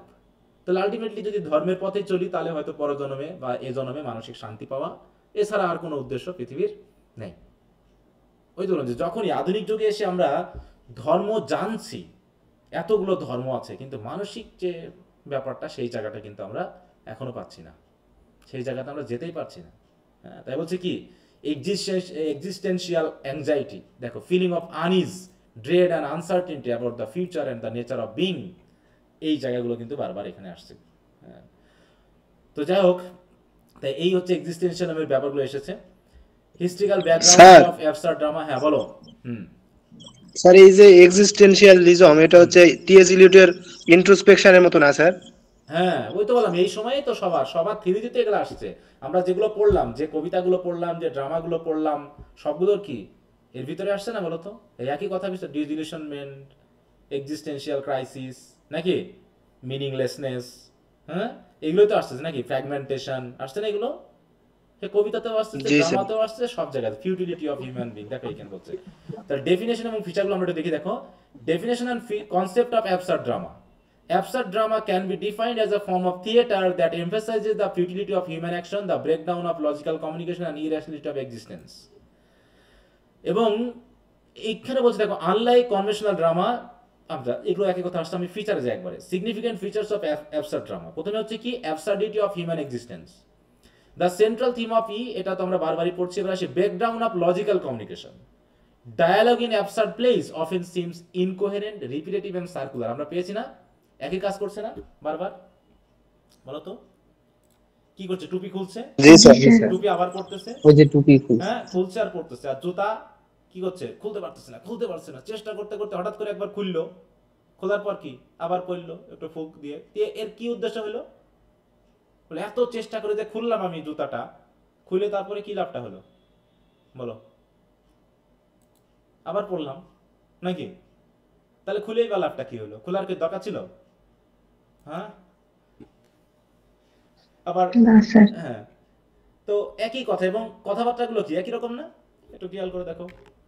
এবং এখানে মধ্যে মিনিং নেই, আমরা যেন মিনিংটা বুঝতেই পারবো না, কেমন যেন একটা বুঝতে দেখো। আ কান্ট্রি রোড আর tree, evening time, Estragon sitting on a low mound is trying to take off his boot, he pulls at it with both hands panting, মানে মানে ক্লান্ত হয়ে গেছে। হ্যাঁ, হি গিভস আপ, আর হচ্ছে না, ছেড়ে দিচ্ছে, এক্সস্টেড, রেস্ট, ট্রাইস এগেন, আবার চেষ্টা করছে, অ্যাজ বিফোর, আগের মতোই।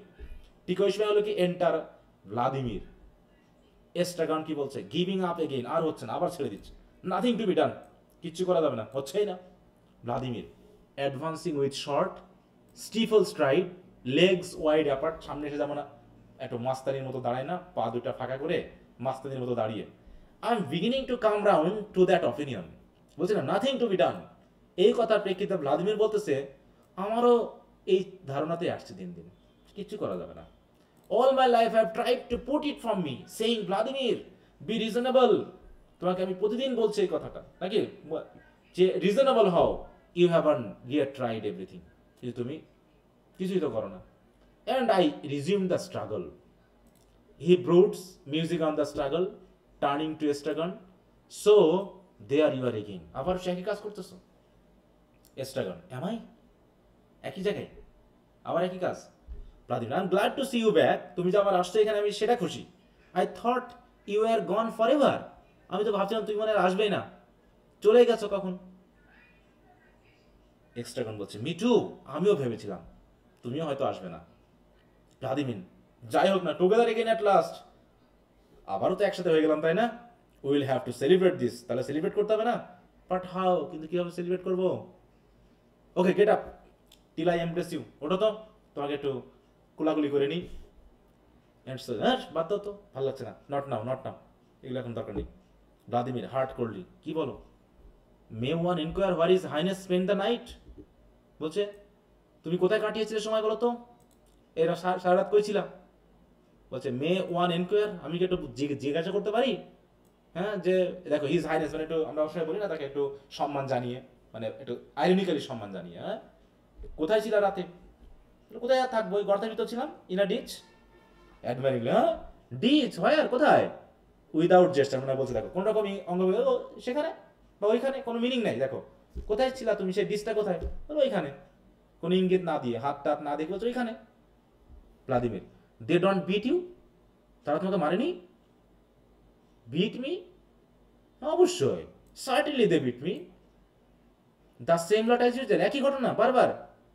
সেম লট মানে কি বলতে চাচ্ছ? I don't know. বলছে when I think of it all these years, but for me where would you be? আমি যখন সারা বছরই ভাবি তুমি কই ছিলা, you would be nothing more than a little heap of bones at the present minute, no doubt about it.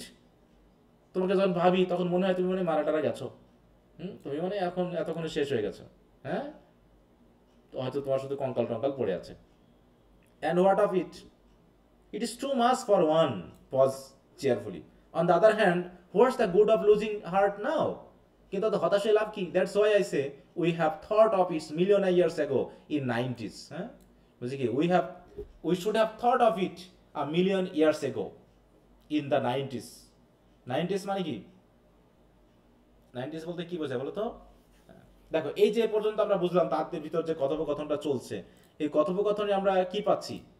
হ্যাঁ, দেখো এখানে কি চাচ্ছে, ওই মানে breakdown of logical communication.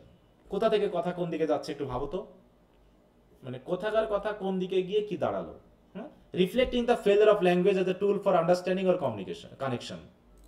Characters May talk past one another, engage in meaningless chatter and repeat phrases, highlighting the limits of communication. হ্যাঁ, যেন আমরা কমিউনিকেশন করতে পারছি, যেমন বিশেষ করে আমরা যদি একটু আগিয়ে যাই, একই কথা দেখো রিপিট হবে অনেকবার। শেষের দিকে এরকম আছে ছোট ছোট, এবং দেখো তো ডায়লগগুলো কি খুব ছোট ছোট ছোট না? হ্যাঁ, মানে যেন কথা বলার ইচ্ছা নাই, যেন তার কথা বলার ইচ্ছা নাই, ভালো লাগছে না।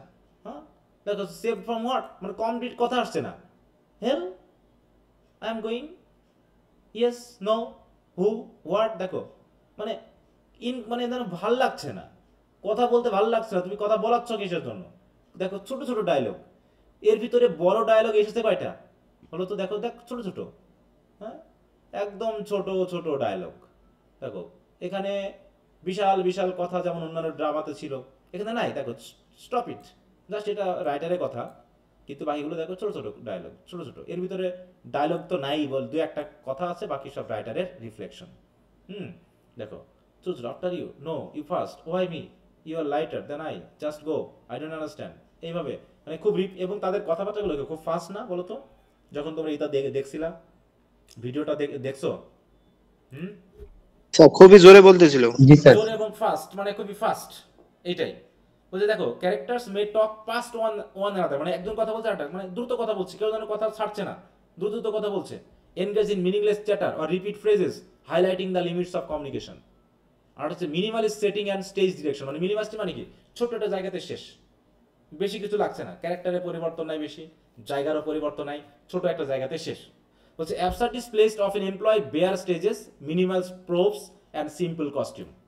The minimalist setting emphasizes the isolation of characters and the emptiness of their world. মানে পৃথিবীতে দেখো এখানে একটা কি আছে, একটা গাছ আছে, মাত্র একটা গাছ, একটা কান্ট্রি রোড, আর চারিপাশে সব শূন্য এলাকা, যেন আর ঘাস পাতারি কিচ্ছু নাই, ঠিক আছে তো? Focusing attention on the existential প্লাইট rather than an elaborate scenery and realistic action. হ্যাঁ, এখানে কোনো রিয়েলিস্টিক অ্যাকশন নাই, ইলাবোরেট সিনারি নাই, হ্যাঁ, পাহাড় পর্বত গাছপালা পশু পাখি কিচ্ছু নাই, একদম বেয়ার শূন্য একটা stage. Non traditional plot structure, traditional elements such as rising action, climax, এগুলো কিচ্ছু নাই এখানে। কোথায় গিয়ে ক্লাইম্যাক্স পৌঁছালো আমরা জানিনি, চলছে ডায়লগ চলছে ইত্যাদি। অ্যাবসার্ড ড্রামা অফেন ফিচার্স আর সাইক্লিক্যাল প্লট, একই কথা, repetition and stasis. What is the meaning of stasis? Stasis বুঝো?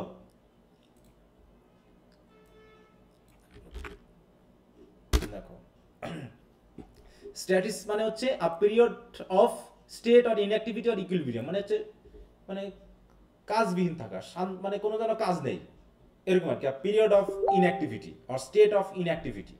এরা যা করছে, এরা কি আসলে কোনো কাজ করেছে? কথা তো বলছে, কিন্তু কোনো অ্যাক্টিভিটি করেছে? এদের কোনো অ্যাকশনাল পারপাস আছে যে আসলে তারা কি করলো বা করলো না? জাস্ট কথাই বলতেছে। কিন্তু অন্যান্য ড্রামা যখন আমরা পড়েছি, একটা পরিবর্তন আছে, আর্পস অ্যান্ড দ্য ম্যান বলো, রাইডার্স টু দ্য সি বলো, বা তুমি অন্যান্য যে ড্রামাগুলোই পড়েছো না কেন, ড্রামার ভিতরে তো একটা, যেমন আমরা এই যে তা ইম্পর্টেন্স অফ বিং আর্নেস্ট পড়লাম, এখানেও তো একটা মানে উদ্দেশ্য আছে, তাই না? এই যে চালাকি করতেছে, মিথ্যা বলতেছে, এর উদ্দেশ্যটা কি? মিথ্যা বলার উদ্দেশ্য কি ছিল? হ্যাঁ, দ্য ইম্পর্টেন্স অফ বিং আর্নেস্টে বলো তো, মিথ্যা বলার উদ্দেশ্য কি ছিল? রিলেশনে এনগেজ হওয়া, ওই যে একজন লেডিকে পাওয়া, তাই না? একটা উদ্দেশ্য তো ছিল। কিন্তু এই ড্রামাতে তুমি কি শেষ পর্যন্ত পাবো? আমরা যখন পড়বো ড্রামাটা, এগুলোকে বুঝে গেলে পরে আমাদের বুঝতে সুবিধা হবে যে এগুলো কেমন চলছে।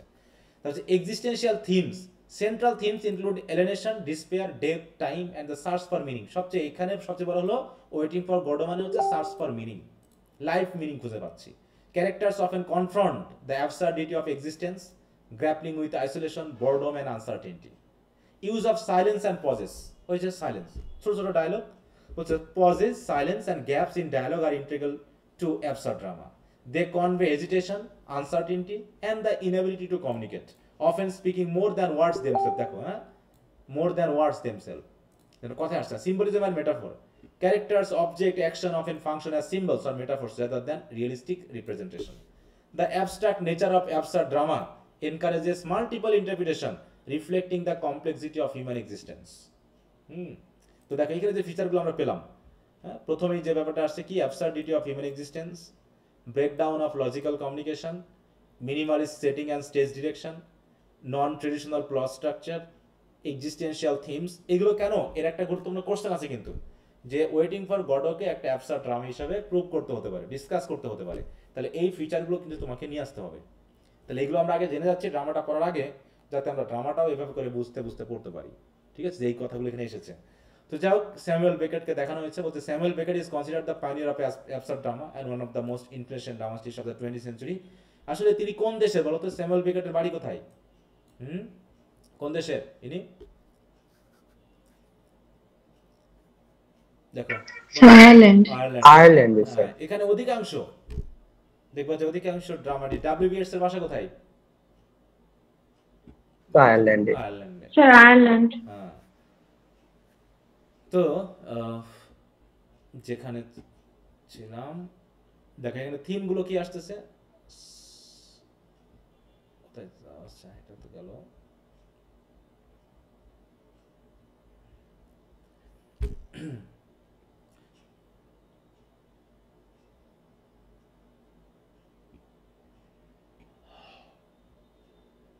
এখানে আরো অনেক ড্রামাটিস্ট আছে, ওদের সম্পর্কে আমরা দেখছি না, তোমরা একটু দেখে নিতে পারো যে আরো কারা কারা ছিল। সিগনিফিকেন্সটা কি, অ্যাবসার্ড ড্রামার সিগনিফিকেন্সটা কি? এই ড্রামা যদি আমরা কিছুই না বুঝবো, এটা আমার কি দরকার ছিল? বলছে absurd drama represents a radical departure from traditional theatre reflecting the intellectual social and existential concern. একই কথা বারবার আসতেছে কিন্তু দেখো, হ্যাঁ একই কথা। Existential philosophy, innovation in dramatic form, explosion of language and communication, influence on modern theatre, social and cultural commentary. এটা হচ্ছে সবচেয়ে বড় জিনিস যেখানে সোশ্যাল এবং কালচারাল কমেন্টারি হিসেবে কাজ করছে। হ্যাঁ, আচ্ছা এবার হচ্ছে ব্যাকগ্রাউন্ড ইনফরমেশন যদি আমরা একটু দেখি, এইখানে এত লাইফটা তাদের কাছে এত মিনিংলেস কেন মনে হচ্ছে? মিনিংফুল কেন মনে হচ্ছে না? ঠিক আছে, বলছে the mid 20th century was a period of marked by political upheaval, social dislocation and cultural identity. বিশেষ করে world war the second had left Europe devastated with widespread destruction, loss of life and psychological trauma. The war profoundly affected artists and writers. দেখো তো একটা জিনিস খেয়াল করো, বর্তমান সময়টা আজ থেকে 20 বছর বা 30 বছর আগের জীবনের থেকে কি অনেক বেশি ইজি না? বলো তো, অনেক বেশি ইজি না? জি স্যার। হ্যাঁ, এবং আগের জীবনে যতটুকু অ্যাক্টিভিটি ছিল মানুষের, এখন কি তার থেকে অ্যাক্টিভিটি কম না বেশি? এনগেজমেন্টটা মানুষের অনেক বেশি না? হ্যাঁ, কম না? কম না বেশি? এখন তো বেশি হয়ে গেছে না? বেশি স্যার। এই যে তোমরা যে এখন রাত জেগে এখন এই যে পড়তেছো, এটা কি দরকার ছিল? আজ থেকে 20-30 বছরের ছেলে মেয়েরা কি রাতে এরকম করে পড়তো, কোচিং টোচিং করতো? স্যার কারণ তারা তো দিনে পড়ছে বা আগে সময় পড়ছে, এদিকে তাহলে তোমরা তো দিনেও পড়ো রাতেও পড়ো, হ্যাঁ বলো? এখনই তো তোমরা ব্যস্ত বেশি হয়ে গেলা, বেশি হয়ে গেল না আরো? বলো তো। স্যার ব্যস্ত আমরা আসলে কাজের মতো কাজ আসলে তো সেভাবে হয় না, আমরাও তো এই যে একটা ঘুরপাকে ঘূর্ণায়মান আছে, দেখা যায় পড়ার যে ইউটিলাইজেশনের যে ব্যাপারটা, জীবন প্রপারলি ইউটিলাইজ করাটা স্যার এখন বেশি সময় কঠিন বেশি স্যার মনে হচ্ছে। এখন আমরা ব্যস্ত বেশি, এই ব্যস্ত বেশি হওয়ার কারণে জীবনের রিফ্লেকশনটা হচ্ছে না। দেখো এত পড়াশোনার জন্য এত সহজ উপায় হয়ে গেছে, বাড়িতে বসে পড়তে পারতেছো, অনলাইন মিডিয়া একদম তোমাকে পড়াশোনার জন্য যথেষ্ট হেল্প করছে, এআই তো তোমার একদম রেভলিউশনারি চেঞ্জ এনেছে, তোমার টিচারেরও কোনো প্রয়োজন নেই, you are enough for yourself. কিন্তু তারপরেও পড়াশোনা যেন হচ্ছে না, হ্যাঁ পড়াশোনা হচ্ছে না, কিন্তু আমরা নোট শেয়ার করা, 2-3টা বই কেনা, ঠিক আছে না, স্যারদের কাছে যেতেই হবে, তা নাহলে পড়া বুঝবো না। আর এখন তো অনলাইন আছে, ইউটিউব আছে, ভিডিও আছে, আরে বাবা তোমার স্যারের কাছে কি দরকার, স্যারের চেয়ে তুমি বড় মাস্টার হয়ে যাবা, হ্যাঁ স্যাররা আর কি পারে, বুঝতে পেরেছো এরকম। তাহলে তারপরও কি হচ্ছে? হচ্ছে না, চলছে না জীবন। স্যার এইরকম হওয়া বিধায় স্যার আমাদের শিখার যে আগ্রহটা, এই ইন্টেন্সিটিটা কমে আসছে, আর আমরা সেভাবে আপনাদের মতো স্যার শিখতে পারতেছি না, যে ফোকাসটা দিয়ে এখনো মানে আমাদের ফোকাসটা স্যার অনেকাংশে কম। কারণ এই যে অনেকে ছেলে মেয়ে নাকি সময় পায় না দিনে পড়ার জন্য, হ্যাঁ দিনে নাকি 5-6 ঘন্টা সময় পাচ্ছে না পড়াশোনা করার জন্য। কিভাবে সম্ভব সময় না পাওয়ার? কারণ কি? কারণ আমরা জানি না কি করছি, আমরা কিন্তু ব্যস্ত। হঠাৎ করে 1 ঘন্টা এমনি কেমন জানি পার হয়ে যায়, 1 ঘন্টা এমনি পার হয়ে যাবে, কিন্তু কিছুই করা হলো না। হ্যাঁ, that was World War II had left devastating widespread destruction, loss of life and self. That was the war profoundly affected artists and writers who struggled to articulate the chaos. তারা চাচ্ছে এটাকে তুলে ধরার জন্য disillusionment and the existential uncertainty of era. Beckett, living in Paris during the Nazi occupation, participated in the French resistance, an experience that exposed to him human suffering, danger and the fragility of existence. in আরেকটা বিষয় এসেছে, এই যে এত যুদ্ধ, এই যে Israel ফিলিস্তিনি যে যুদ্ধ চলছে, এর উদ্দেশ্যটা কি? কি হবে এটা করে? এতগুলো মানুষকে কষ্ট দিয়ে হত্যা করে লাভটা কি বলো? এখানে কি চাচ্ছে তারা? হ্যাঁ কি চাচ্ছে তারা? একটু ভাবো তো, কি লক্ষ্য ওদের? এরা থাকলে কি হতো, কি সমস্যা হতো? হুম,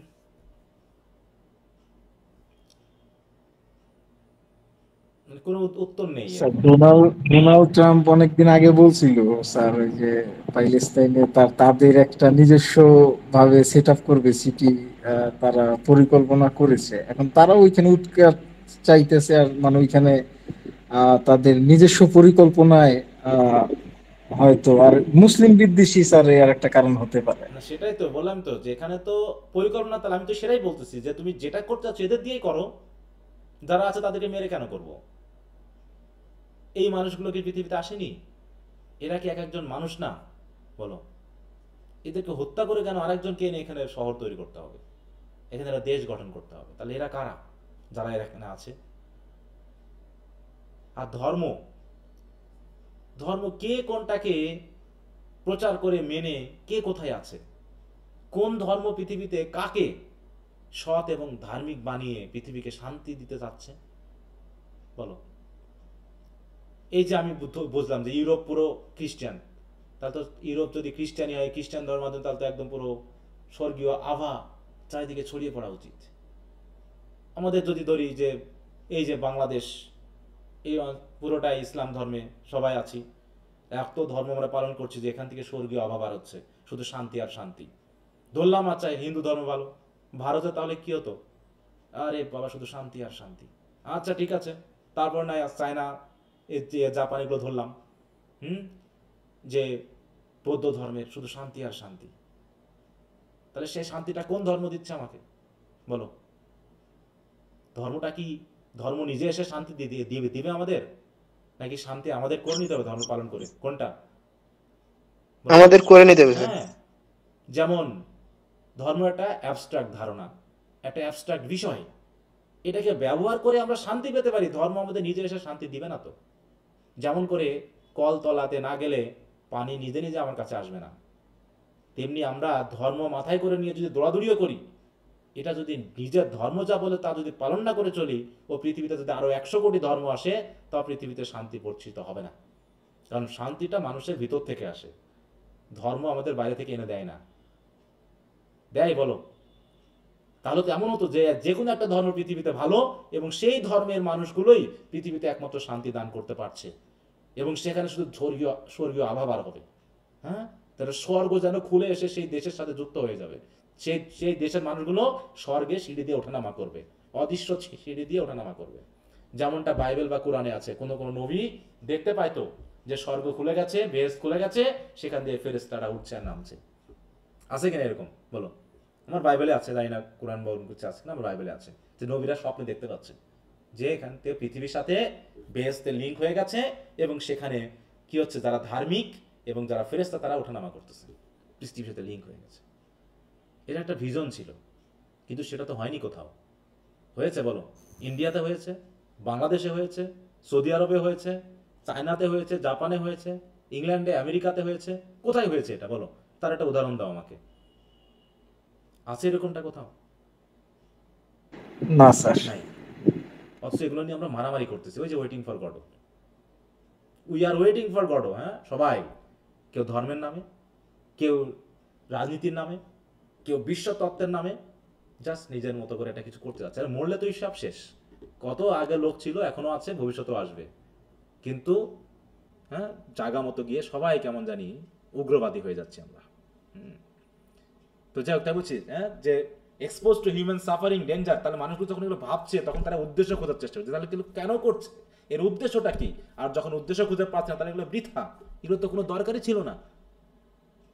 আজ বৌদ্ধরা মুসলিম মারতেছে, আজ মুসলিম হিন্দু মারছে, হিন্দু মুসলিম মারতেছে, হ্যাঁ খ্রিস্টান মুসলিম মারতেছে, হিন্দু মারতেছে, এইভাবে তো চলতেছে, মারামারির উপর দিয়ে জীবন চলতেছে। কে কাকে শান্তিপূর্ণ দিয়ে রাখছে বলো? ধর্ম তো মানুষকে শান্ত বানায়, ধীর বানায়, স্থির বানায়, ক্ষমাশীল বানায়। কিন্তু আজকে কোন ধর্মের মানুষ একদম ক্ষমাশীল বলো তো?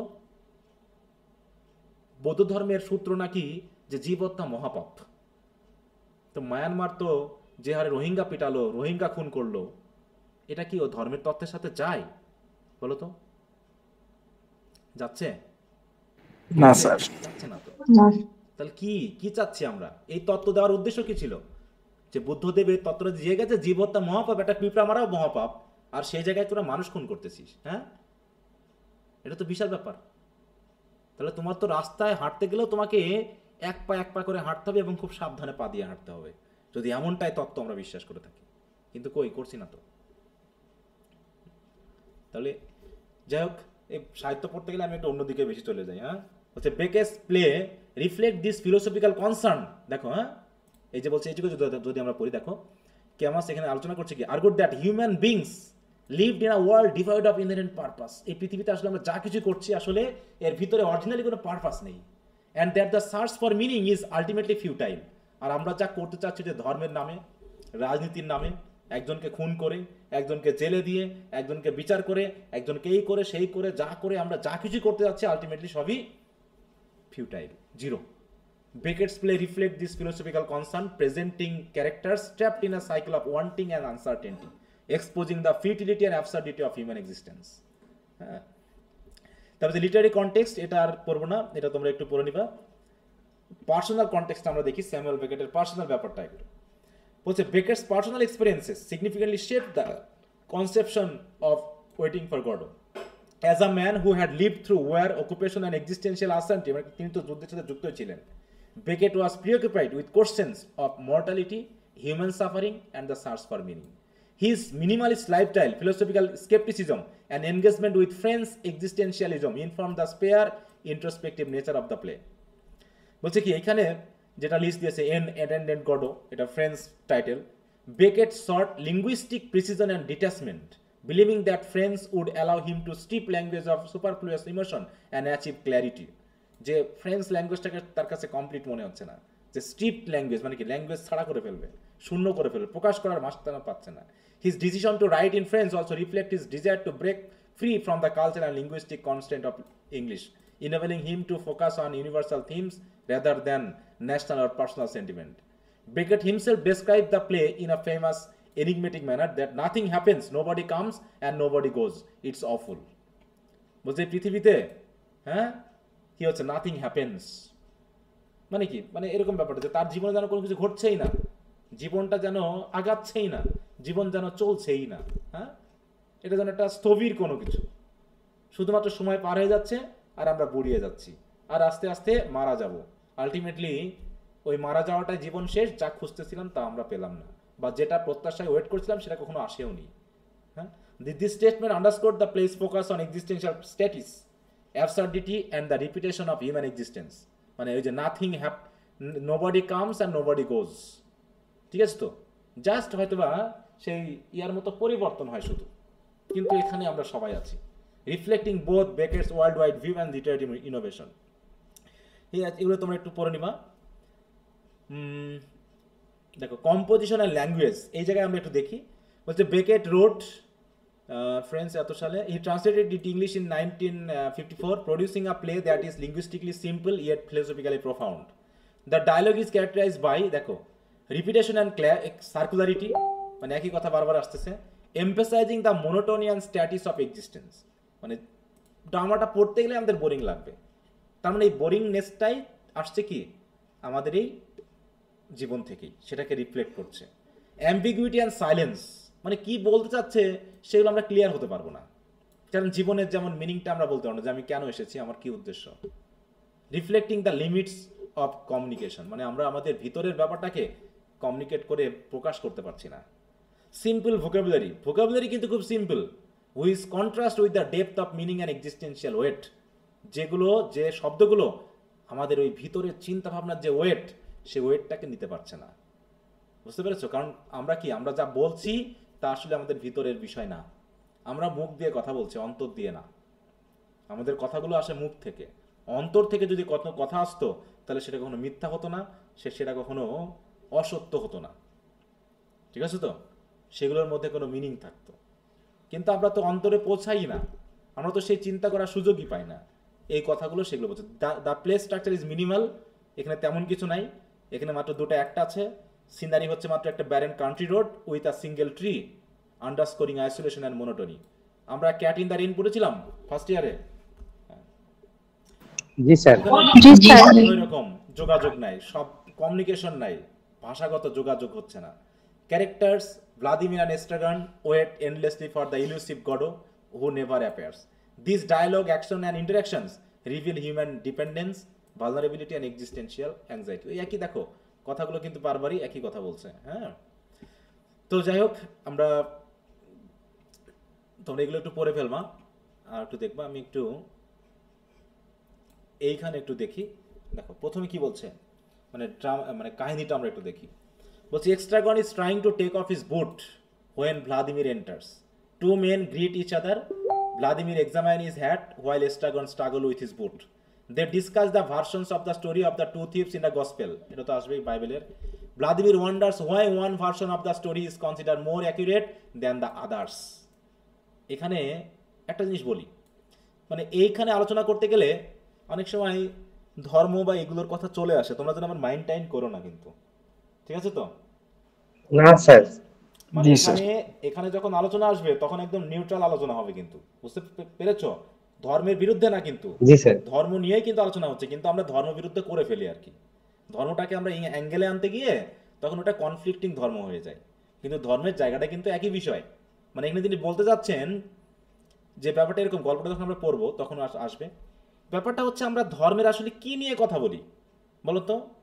আমরা যখন, আমি মনে করো খ্রিস্টান, একজন আছে হিন্দু, একজন আছে মুসলিম, এক যে আছি, আমরা ধর্মের কি নিয়ে আলোচনা করি এবং আমার ধর্মকে আমি বেস্ট বলছি বা সেরা বলছি কোন দিক থেকে?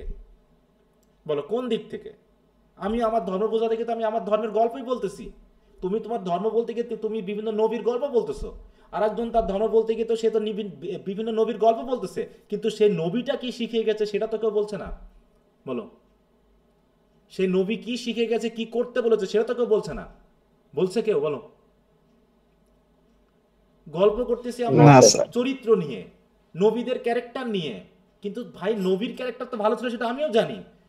তুই কিভাবে আছিস সেটা কহ, তুই নবীর তোর ক্যারেক্টার তোর ভিতরে ঢুকছে কিনা সেটা কহ, সেটা দিয়ে তুই তোর কি কি করছিস তুই, তাই না? তাহলে তো সবকিছু ঠিক হয়ে যেত। কই আমরা তো তা করছি না। আমরা গল্প করতেছি আমার জিজাজ এই ছিল, আমার জিজাজ সেই ছিল, আমার জিজাজ সেরা, আমার জিজাজ এই এই ইত্যাদি ইত্যাদি। আরে বাবা, একদম মুখ দিয়ে ফেনা তুলে ফেলছে তার প্রশংসা করতে করতে করতে করতে। বিষয়টা হচ্ছে স্যার, বিড়ালের ঘোড়ায় ঘন্টা বাঁধতে হবে, কিন্তু কে বাঁধবে এটা তো নাই কেউ। কিন্তু দেখাচ্ছে আমরা কথা বলতেছি, আমরা জানাচ্ছি, আরে প্রচারে প্রচার, প্রচারে প্রচার। হ্যাঁ, কিসের জন্য করছি? ওই একটা বক্তৃতা দিতে আসছি তো, জনগণে কিছু বলতে হবে না, তার পিছনে কিছু টাকা ইনকাম হয়ে যাবে, যেমন ওয়াজ মাহফিলে হয় আর কি। হয় কি না বলো তো? হচ্ছে না? মুখে ফেনা তোলাই বলছে, মাইক পর্যন্ত ফেটে যাচ্ছে, এত প্রচার এত প্রচার এত প্রচার, কিন্তু যারা শুনলো আর যারা বললো অন্তরের ভিতরে খুব একটা ঢোকেনি। অমনি কেউই মানে না স্যার। অমনি তবারক নিয়ে মারামারি। হ্যাঁ, এই প্যাকেট একটা নিবেন, ওই প্যাকেট দুটা নিবেন, ওই প্যাকেট এই নিবেন সেই নিবেন, সব শেষ। এতক্ষণ তবারকের জন্য যা শুনতেছিলাম, বুঝতে পারছো? রাত 12টা বাজলো, তবারক এসে গেল, শুরু হয়ে গেল তবারক নিয়ে কাড়াকাড়ি মারামারি। কেন? ও আগে নিক না। এতক্ষণ কি শিখলাম আমি? আমার আগে জন আছে সে নিক না, আমার পেছনের জন আছে সে নিক না, সে আগে নিক না, আমারটা আগে নিতে হবে। তাহলে এতক্ষণ ধর্ম শুনে কি হলো? হলো তো কোনো লাভ হয়েছে? কোনো লাভ তো হয়নি। কি শিখলাম এতক্ষণ ধরে? তাহলে এতক্ষণ যে আমাদের হুজুর এত বক্তৃতা দিল, একদম মুখের মাইক পর্যন্ত ফেটে যাচ্ছিল বলতে বলতে, যাতে সে আমাদের অন্তরে ঢুকতে পারে। এমন দূরে দূরে বলছেন আমাদের অন্তরে ঢুকতে পারে। কই অন্তরে তো ঢুকলোই না, ঢোকেনি তো কিছু, সেই ঘুরে ফিরে আবার একই জিনিস। তাহলে কি হচ্ছে? ওই যে বললাম, আমরা এর গল্প বলতেছি, ওই নবীর গল্প বলতেছি, এই গল্প ওই গল্প সেই গল্প বলে চোখে পানিটা নিয়ে নিয়ে আমরা যাচ্ছে তাই করে ফেলতেছি। কিন্তু তার হলে তো আমার লাভ নেই। তিনি ঠিকই স্বর্গে গেছেন, কিন্তু আমি যাব তো, আমার যেতে হলো তো আমি ওইটা মানছি কিনা সেটা কোন আগে। তো এখানে সেরকম গল্প হবে, এই কথা ও কেন বললো, এই কথা ও কেন বললো, কেন এই কথাটা বলেনি, এই নিয়ে মারামারি, ধর্ম নিয়ে মারামারি। এইখানেই ধর্ম যা বলছে তা আসলে আমরা প্রচার করছি না। যদি হতো তাহলে 4 ধর্মের লোক দেখবা ঘুরে ফিরে একই কথা বলতো, যে সবাই আমাদের চুরি করতে নিষেধ করেছে, ঘুষ নিতে নিষেধ করেছে, অন্যকে ঠকাতে নিষেধ করেছে। এই কথা কিন্তু কেউ বলছি না, আমরা বলছি। আমরা কিন্তু কেউ ওই কথার জায়গায় যাচ্ছি না, ওই জায়গাটা আমরা মানছি না। মানছি কোথায়? ওই আমার ধর্ম সেরা, ওই ধর্ম সেরা দিয়ে মারামারি ফাটাফাটি ইত্যাদিতে চলছে, জায়গা মতো আসতে পারতেছি না আমরা। Estragon wants to leave but Vladimir tells him that they cannot because they are waiting for God.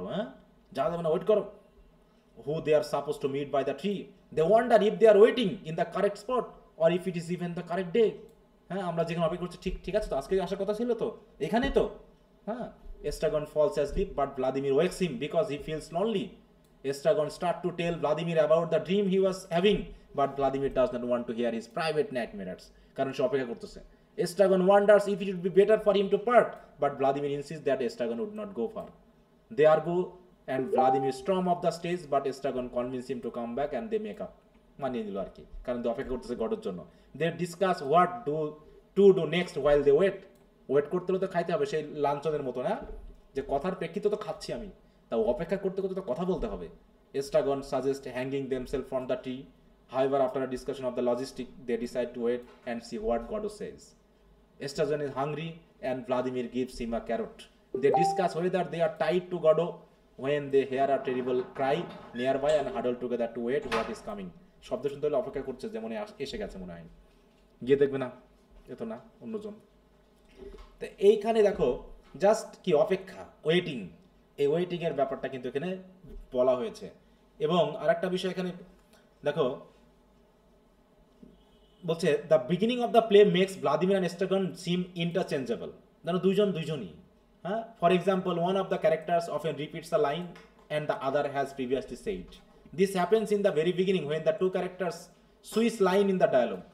Is asking the limits or others it hurts, একদম হার্টস, মানে ও যা বলতেছে ও তাই বলছে, কোনোটা কেউ কোশ্চেন করছে, কেউ এক্সপ্লেনেশন দিচ্ছে, মানে কথার প্রেক্ষিতে কথা হচ্ছে এইটুকুই, কিন্তু মিনিংফুল কথা যেন তাদের ভিতরে আসছে না, কারণ তারা কথা বলতেছে জাস্ট ওয়েটিং এর জন্য, সময় কাটানোর জন্য, কারণ দে আর ওয়েটিং ফর গড। এখানে তো থাকতে হবে, সময় কাটাতে হবে। সময়টা আমরা কাটাচ্ছি, কতক্ষণ ধরে কাটাবো? মরে যাওয়ার এক পর্যন্ত কাটাবো, তারপরে মরে যাব। হ্যাঁ, একদম বেহেশতে চলে যাবো সোজা, কেউ আমাদের ঠেকাতে পারবে না। আচ্ছা, তো যাই হোক, এখানে আমি যেহেতু এই বিষয়গুলো পড়লাম, আগামী দিন আমরা ড্রামাটা পড়বো। তোমরা একটু এর আগ পর্যন্ত যে বিভিন্ন আলোচনাগুলো এখানে করলাম এগুলো একটু পড়ে নিবা, ঠিক আছে সবাই? ঠিক আছে। এই যে ফুল সামারি বা ফুল অ্যানালাইসিস এগুলো আমরা পরে বলবো, কিন্তু তার আগের যে বিষয়গুলো আছে এগুলো একটু দেখবা। ক্রিটিক্যাল অ্যানালাইসিস এগুলো একটু দেখবা, কারণ ড্রামাটা একবারে পড়ে মানে কোনো মিনিং পাওয়া যাবে না, কিন্তু মিনিংটা কেন পাওয়া যাবে না তা যেন আমরা এখান থেকে ব্যাকগ্রাউন্ডটা দেখে যেতে পারি যে আসলে এর উদ্দেশ্যটা কি ছিল, ঠিক আছে? জি স্যার।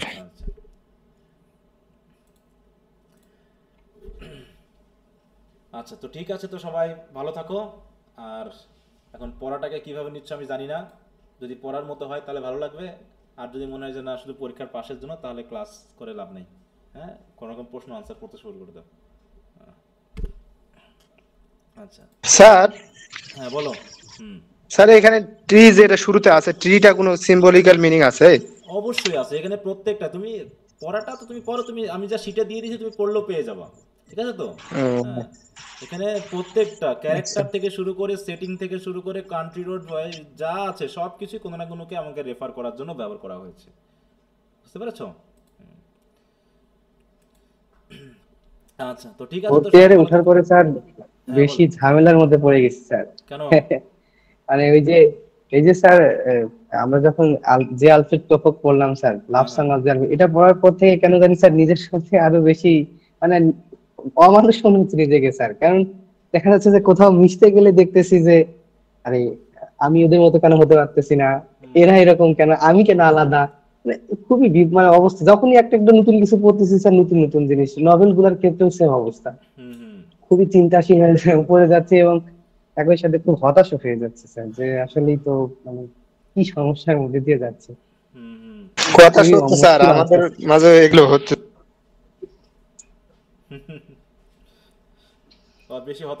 আমি আমার ডিপার্টমেন্টের এক ম্যাডামকে জিজ্ঞেস করছিলাম যে ম্যাম এটা আমাদের এইরকম থিওরি গুলো কেন লাস্টে এসে দিল, তো বলছে যে তোমরা তো এগুলা ছোট থাকলে বুঝতা না, বড় হয়েছে তো এখন বুঝবা। এই জন্য এই যে এত বড় ট্র্যাজেডি গুলো হচ্ছে স্যার, কারো কোনো নেই।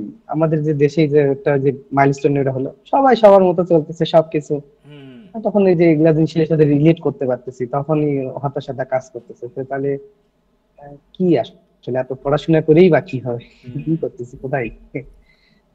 আচ্ছা না যে জানি না স্যার কি যে বিভিন্ন হবে, দিক থেকে তুমি ওয়েটিং ফর গড। ওই তো বললাম যে সাহিত্যের যে ডিপ থটটা সেটা তুমি যদি সাহিত্যকে স্টাডি করা মনে করে সে তোমাকে কিন্তু মডিফাই করে ফেলবে, ঠিক আছে? তো সাহিত্য তোমার ভিতরটা কিন্তু মডিফাই করে ফেলবে।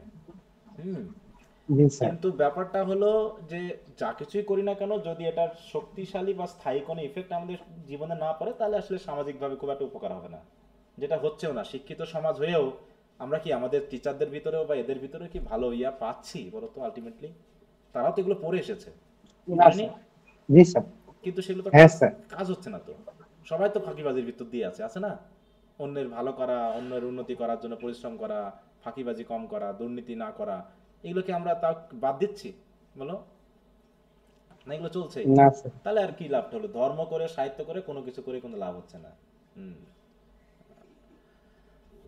আচ্ছা, তো ঠিক আছে, তো সবাই ভালো থাকো আর একটু পড়বা ভালো করে। ওকে, আচ্ছা, গুড নাইট।